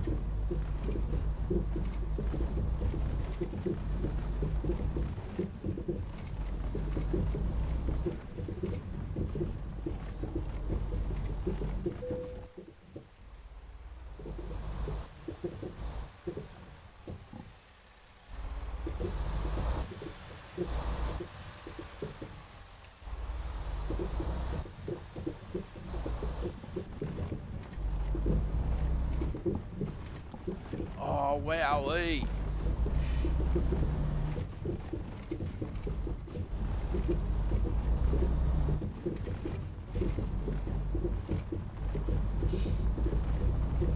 Oh, you can just feel the ruts in this road now.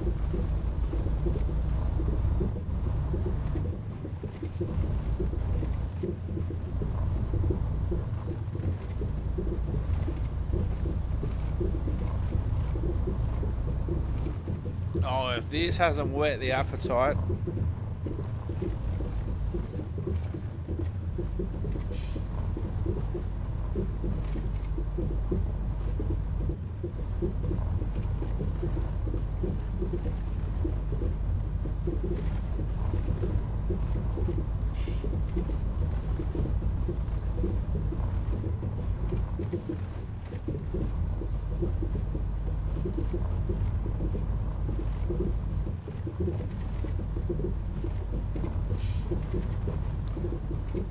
I wonder if there was an easier way. There probably wasn't, realistically.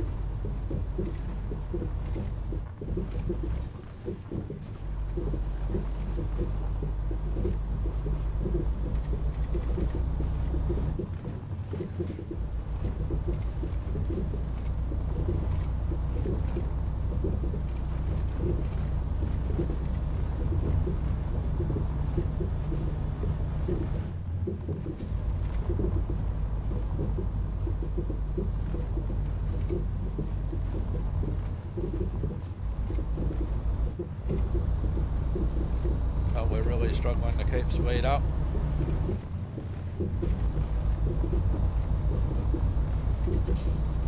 Wow, I've never driven through a simulated river like that.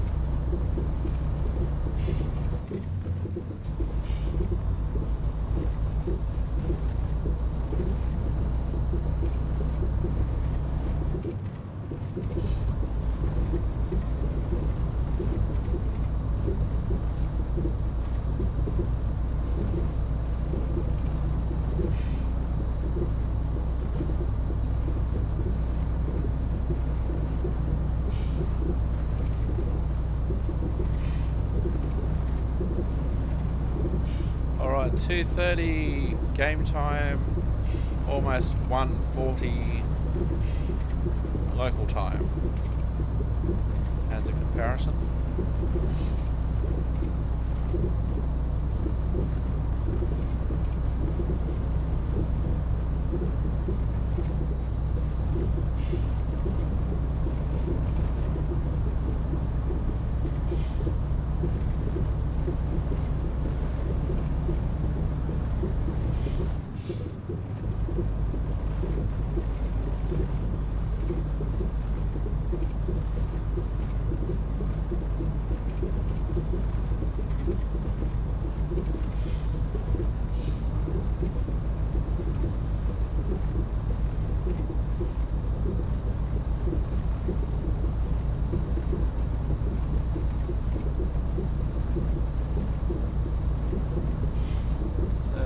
rest area we just passed on the right hand side.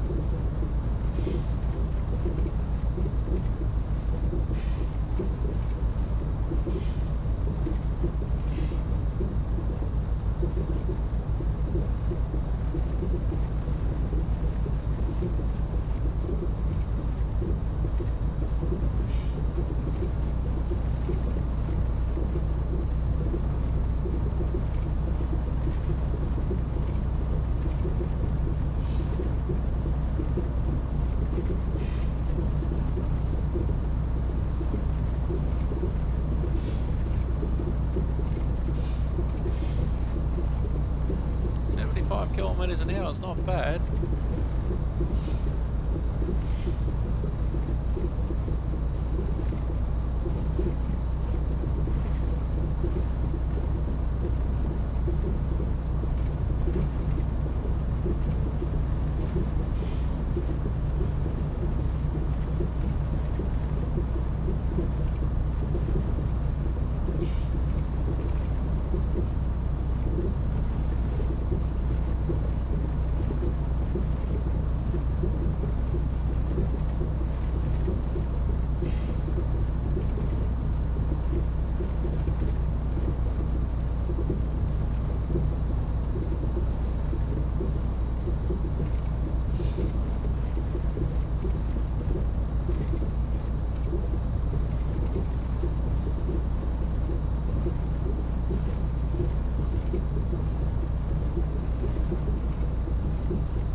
Kilometres to go now, about an hour's of driving, so they're estimating that I'm averaging 80 kilometres an hour, which might be optimistic.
Getting a bit all over the place now.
here we go again.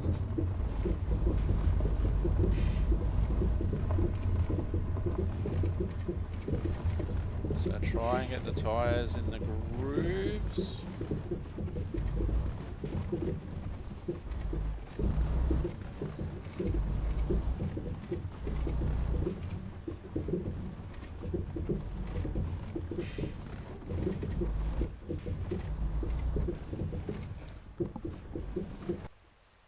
Just to give you an idea of what we're looking like.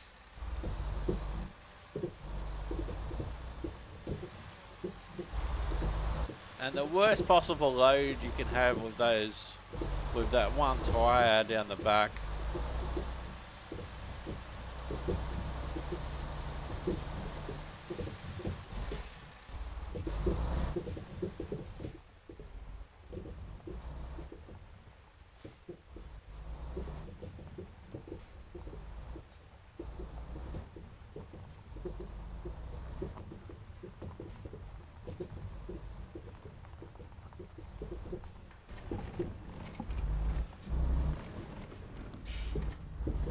So the distances and the times go out the window at this point.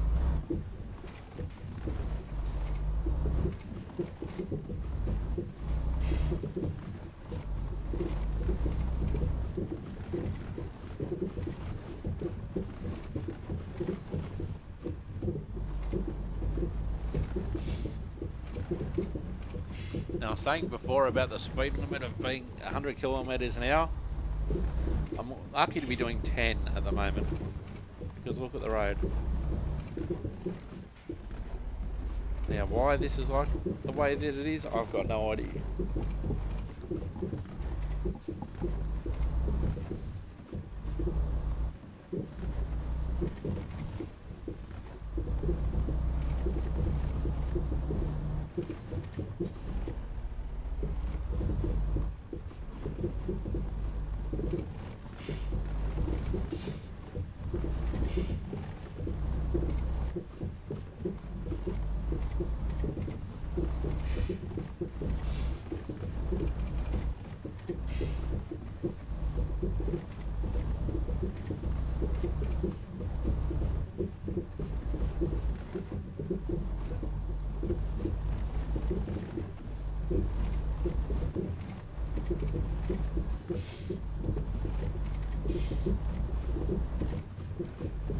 So interestingly, I've played American Truck Simulator now for nearly 58 hours.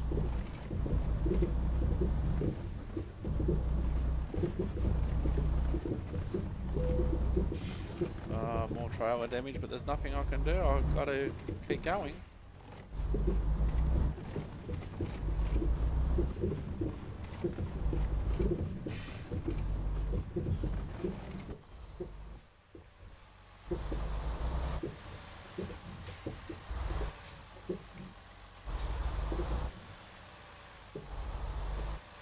Just to give you an idea of what it would be looking like from the outside.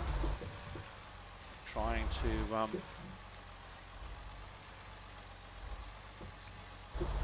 stay in the grooves.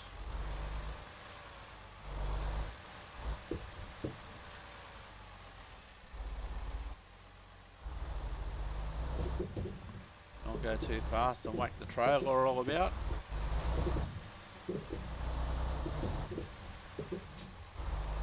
You know, I could be doing all this completely wrong.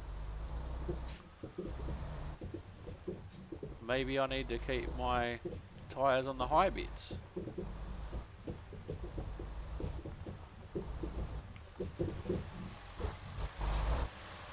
Like it is, or like it was.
I don't care if I'm on the wrong side of the road at this point.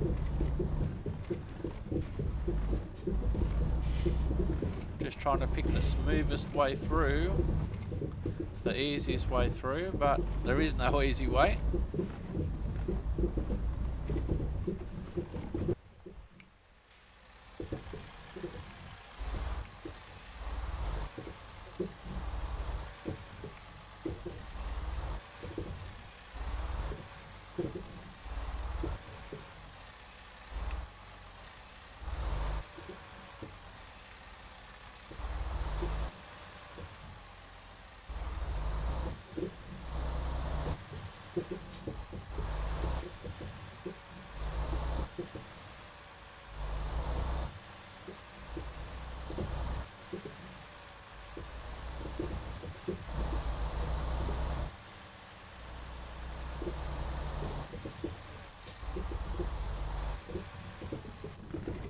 And what might be good for the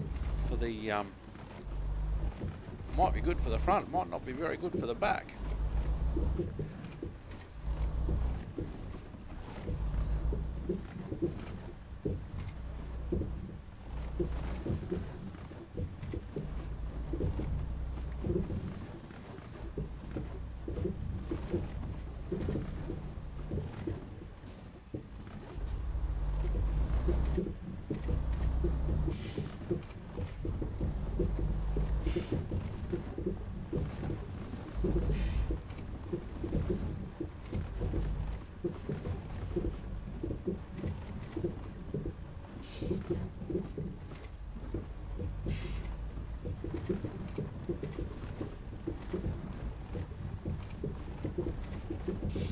I've been waiting for another flooded river, honestly.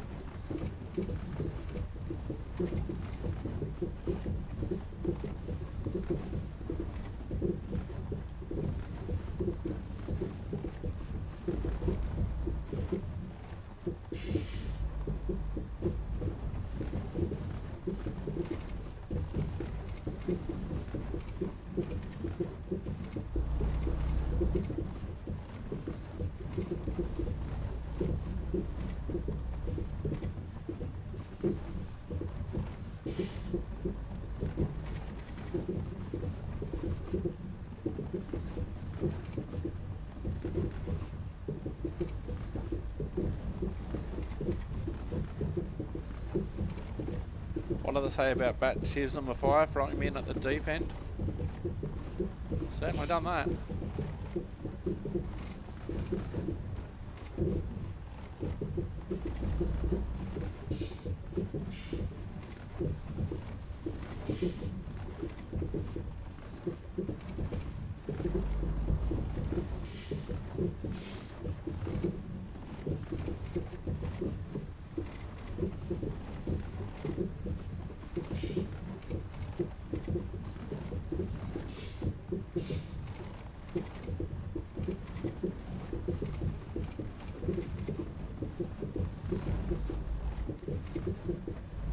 Two hours of recording time have just passed.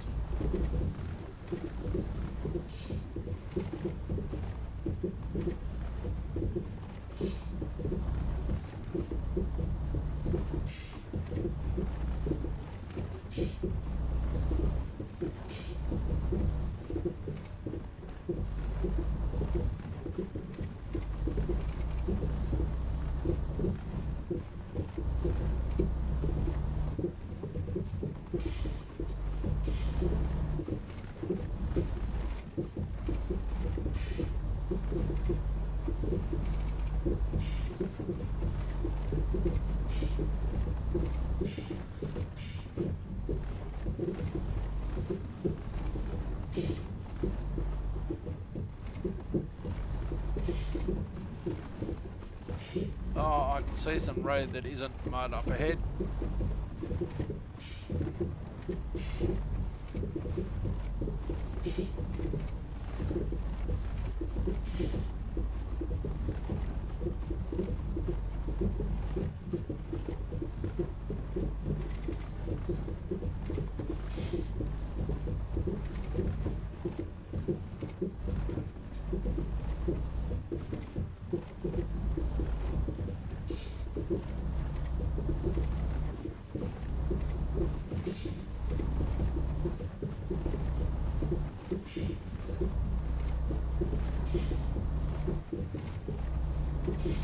Almost there.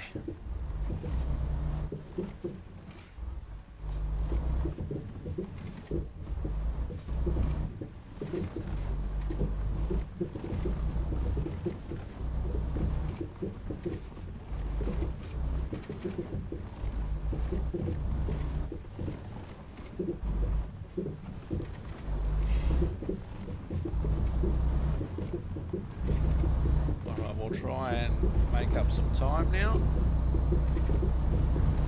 67 kilometres. Just under an hour.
Kilometres to go.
In Australia, we'd call this a goat truck. It's all over the place. It's definitely not smooth. Certainly a lot better than the mud we were just going through a few minutes ago.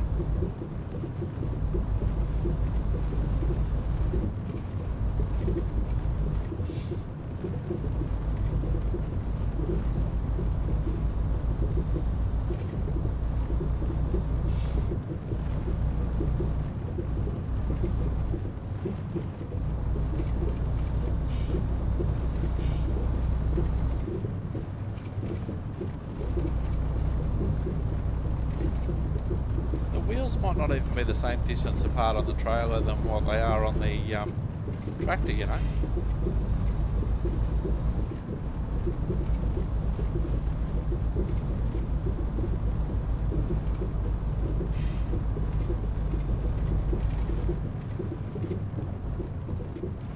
Oh no, here we go again. Here we go again.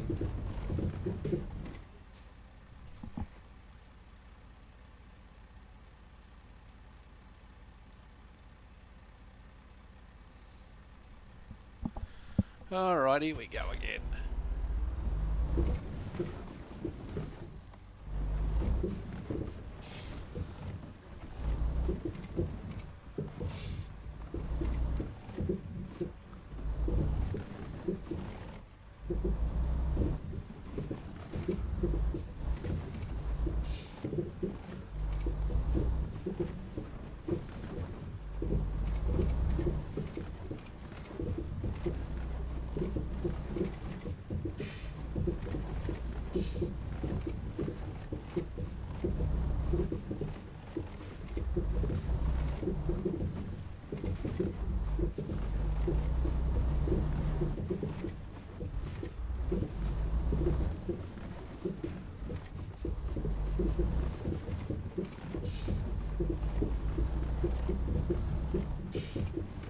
Oh, we're gonna cross a river again.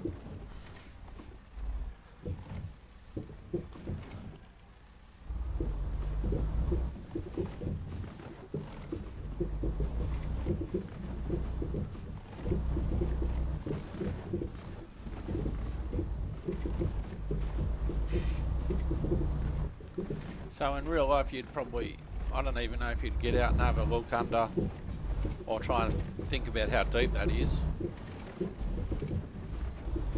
Or would it just be an experience thing? I don't know. Let's have a look from outside.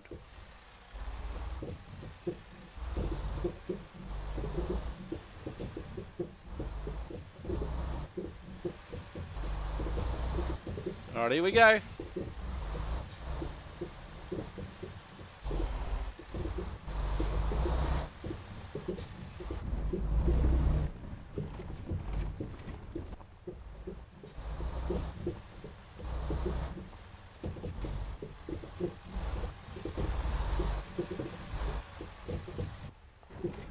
We got through it.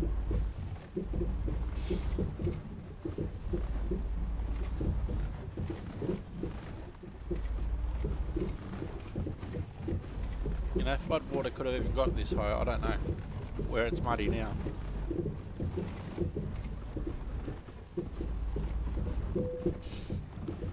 %5 trailer damage.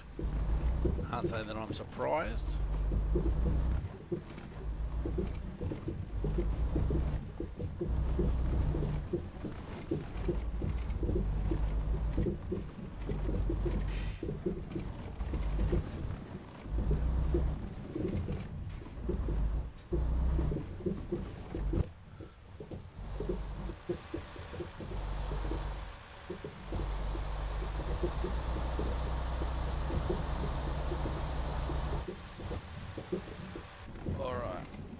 Let's go.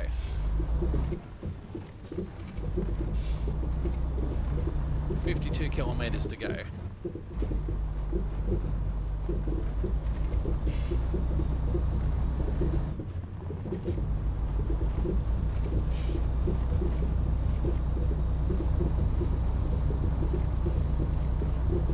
Minutes to go, but then again, that could be like an hour if there's more conditions like that mud that we had before. It's been ages since we've seen the sealed road.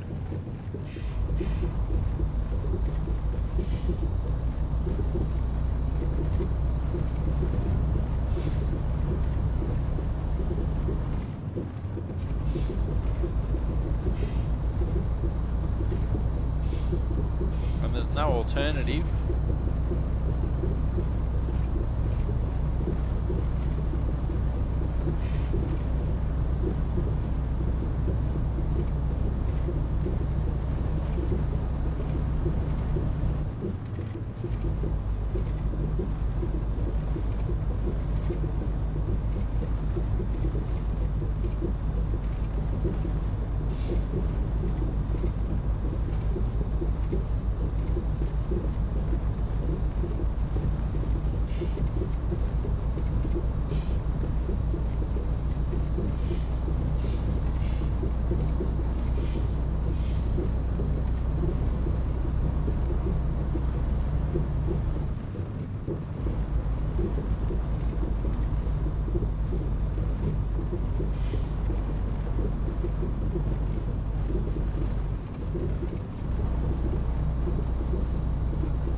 Stay on the road.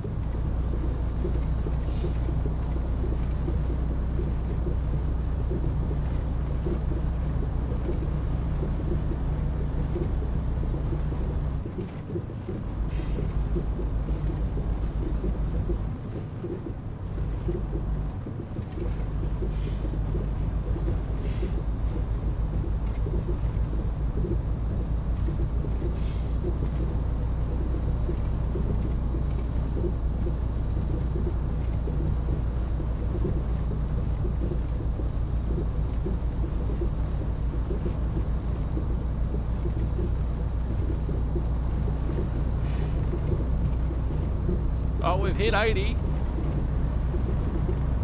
82, 83, 85.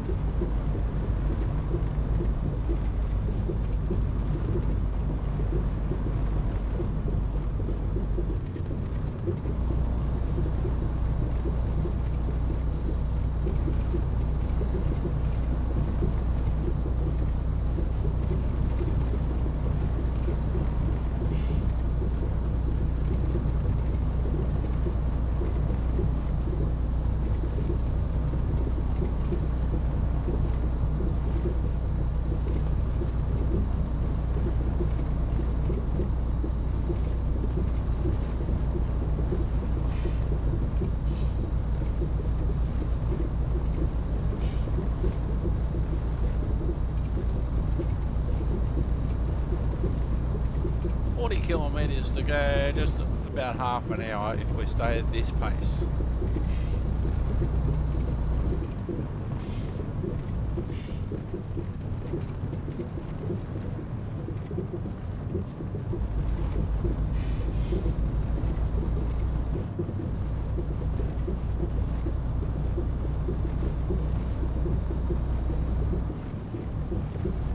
When these roads were made, they obviously didn't go in a straight line all the time.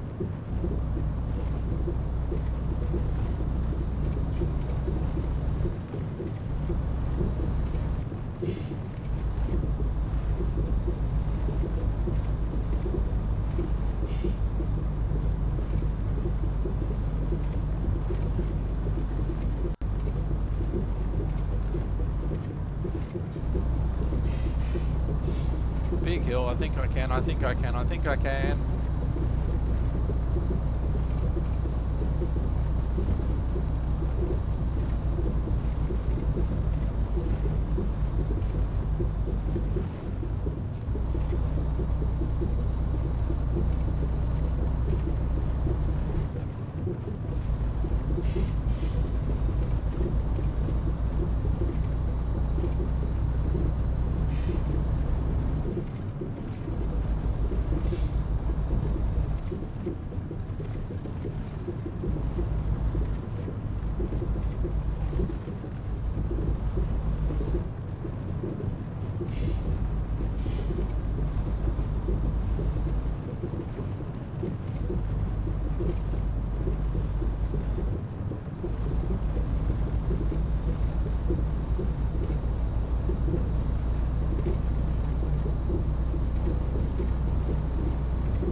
alluvialia discovered.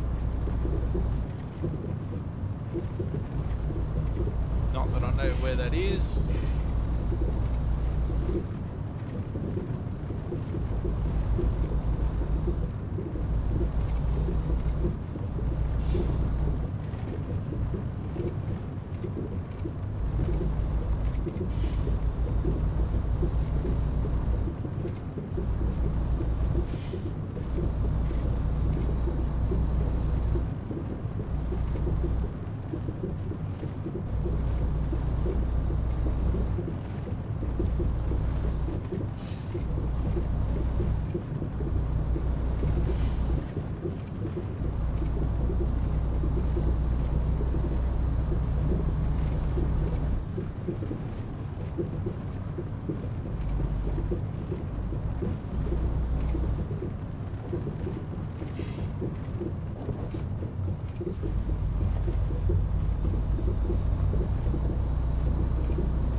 Minutes, 30 k's to go.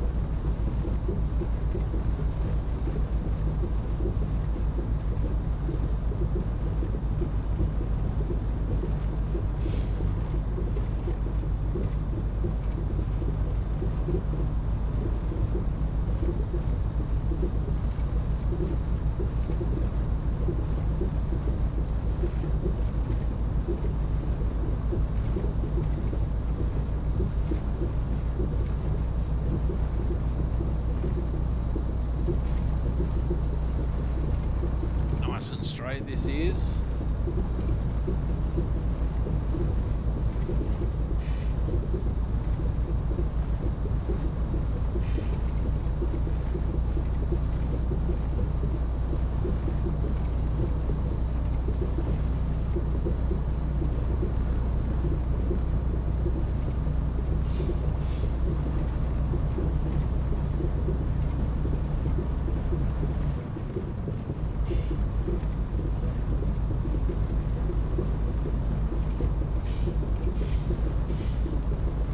Minutes.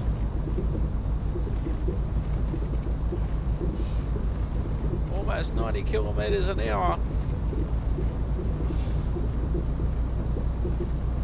95, 96, 97, 98, 99, 100. 100 kilometers an hour achieved.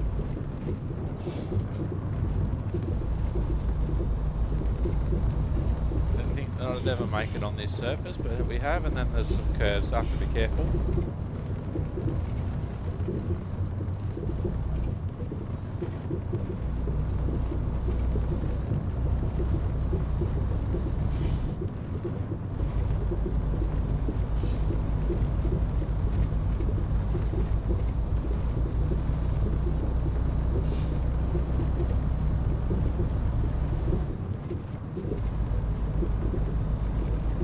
Seen the one kangaroo, haven't seen any cattle.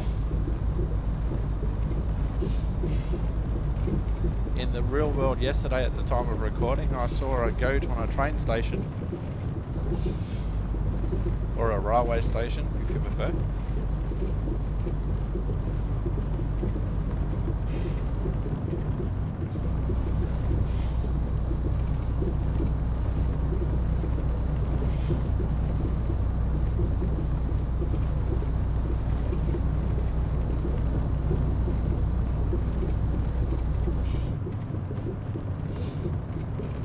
Another floodway.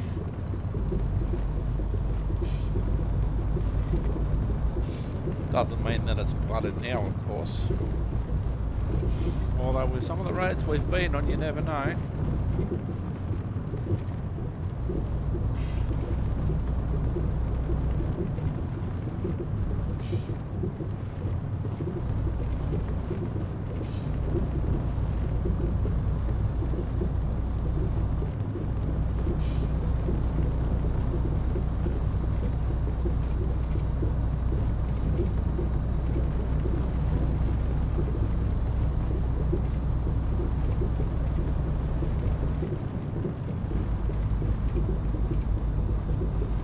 15 minutes, 18 Ks.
Starting to rain again.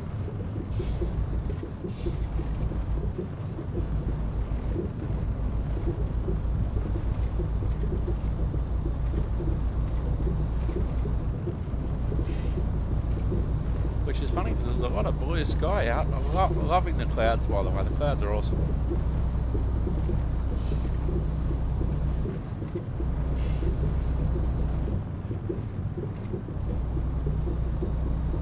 To go, 12 Ks.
So much blue sky behind us.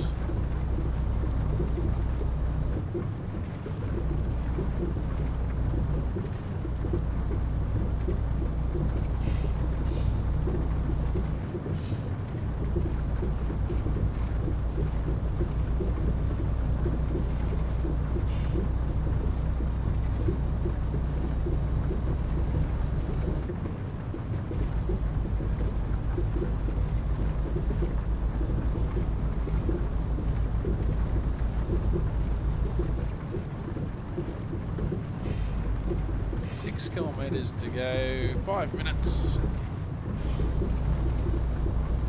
Just past another road is subject to flooding.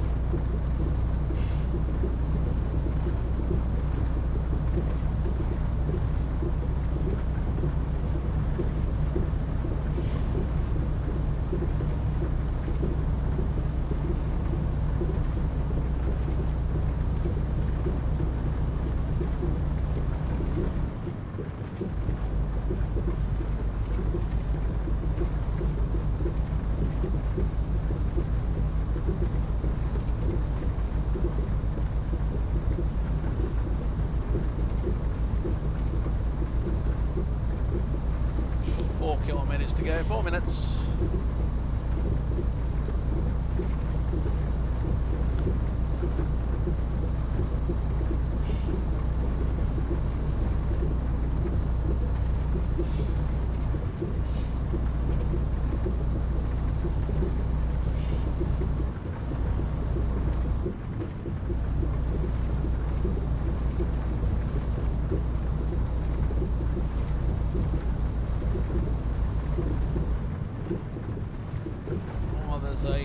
corner coming up for you, Skynet.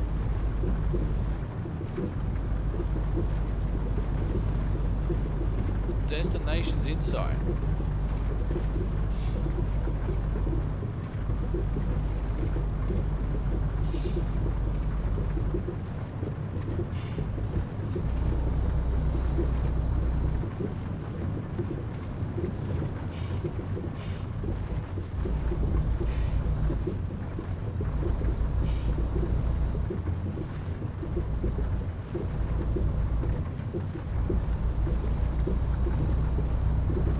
Talk to me, Skynet.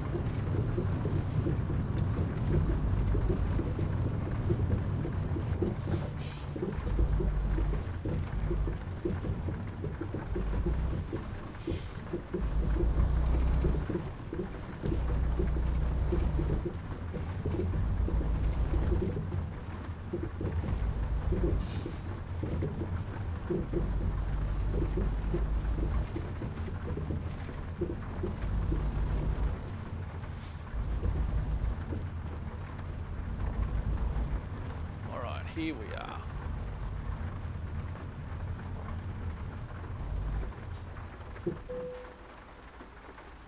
Oh, the garage is for sale. That's not telling me what I thought it was going to tell me. Where I'm actually going.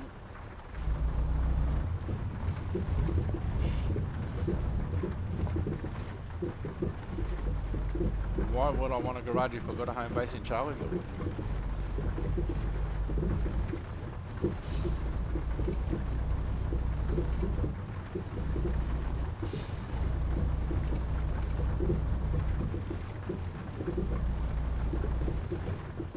Boom gate, thank you. Nice place. I expected to see a boom gate.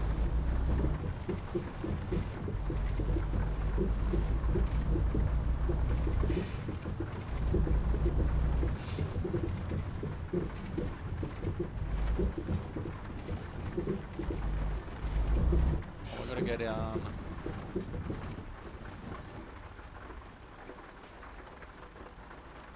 Over there.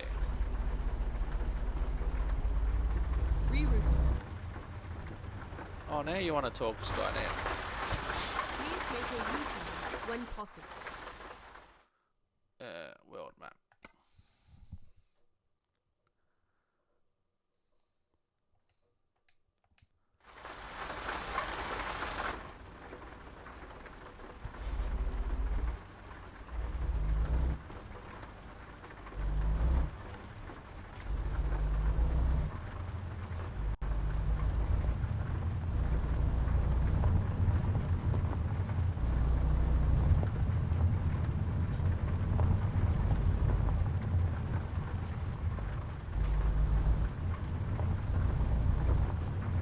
We've got to go down there.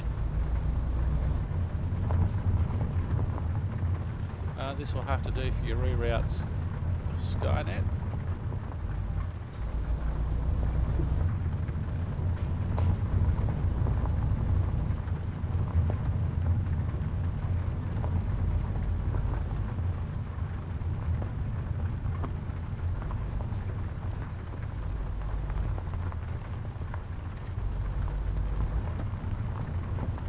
Oh, down there. Yep, down there.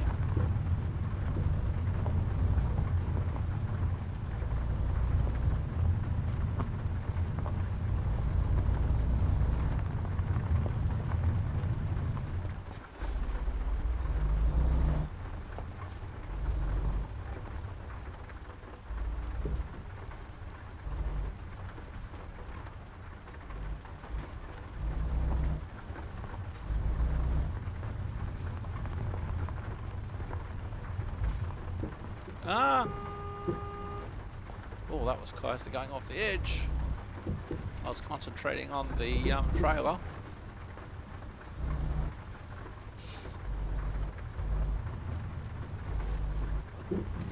I don't know if this is the way I should have went down, Skynet.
Didn't we just do that loop?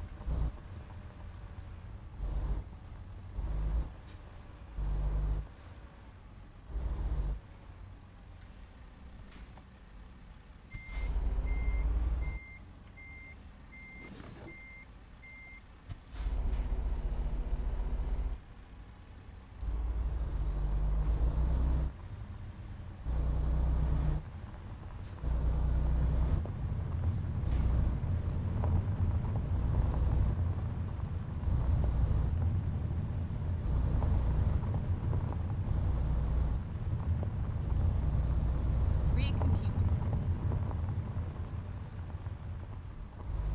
When possible, make a U-turn.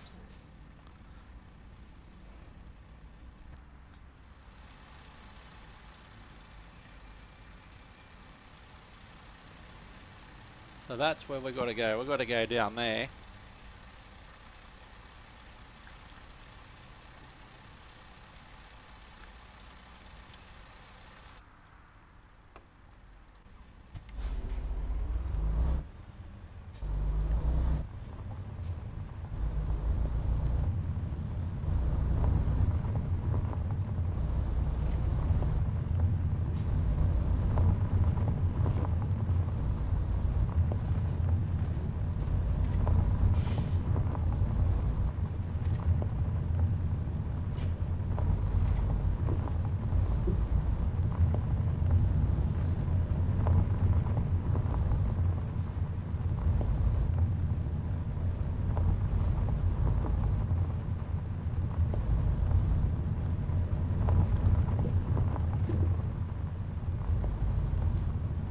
At least the rain stopped.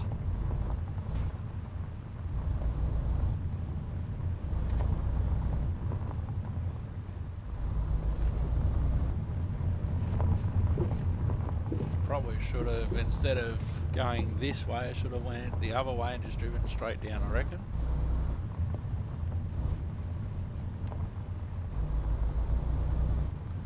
But this is probably the widest. Actually, we'll go this way.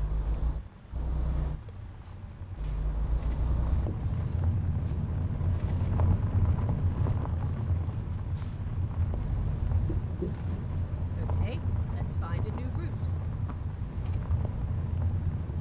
Make a U-turn. Not advisable.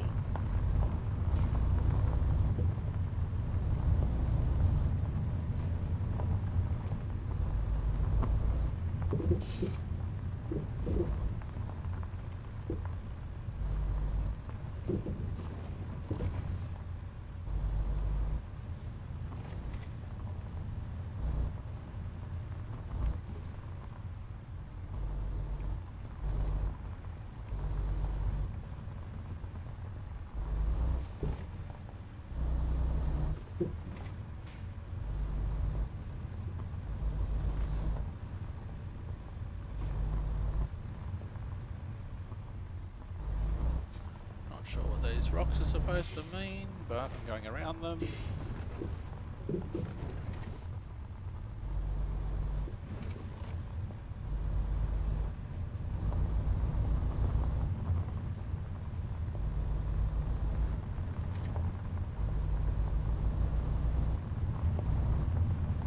Finding a new route. You're gonna go beside When yourself. possible, make a U-turn.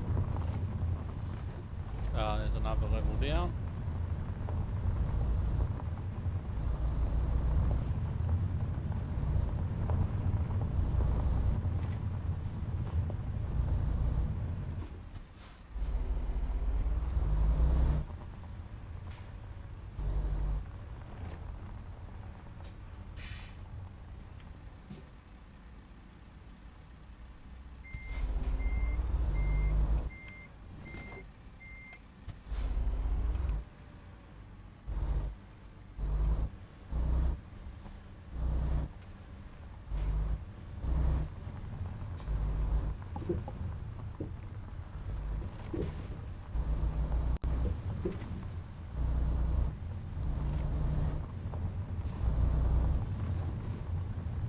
There we go.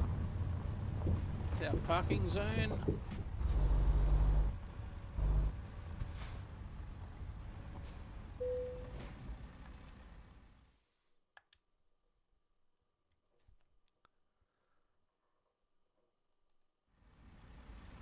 Head towards the red flag on your map.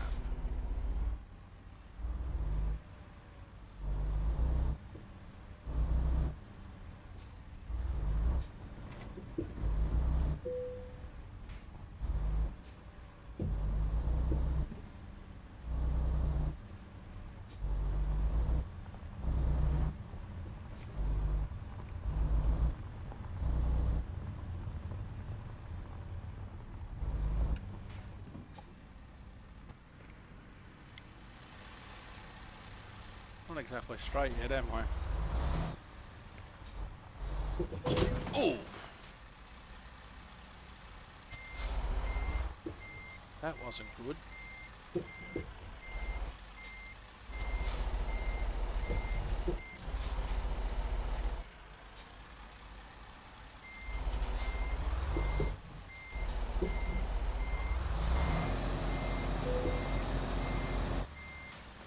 I'm stuck.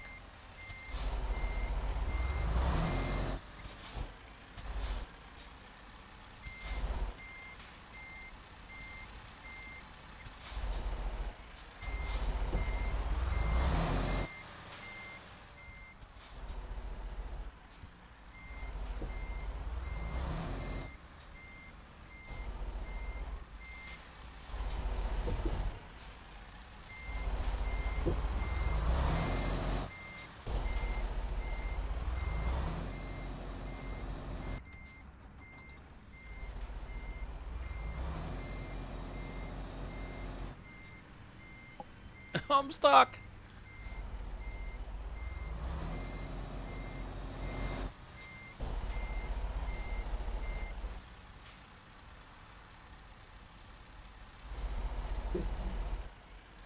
And now I just made myself stuck again. Ah, there we go.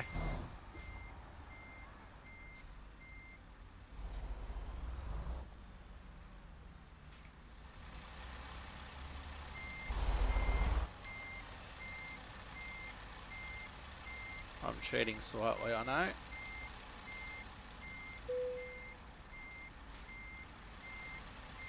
You don't need to see me trying to park for half an hour.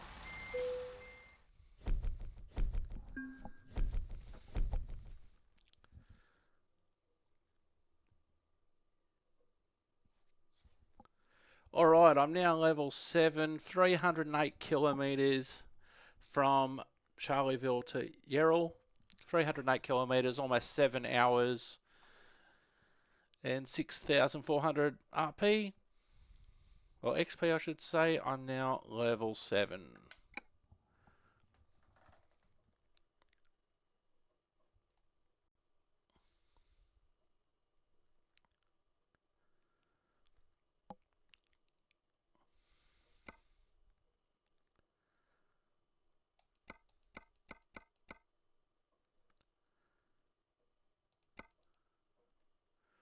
Alright, there's our points.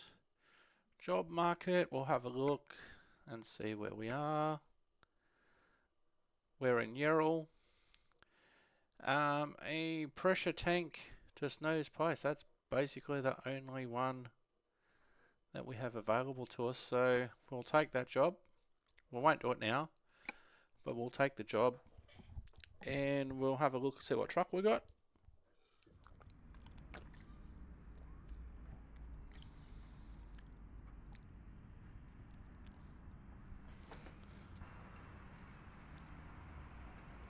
Oh, we're in a Mac this time. Alright. But we're going to do that on the next episode. I've been Simulator. You've been wonderful. Thanks for watching, and goodbye for now. Bye-bye for now.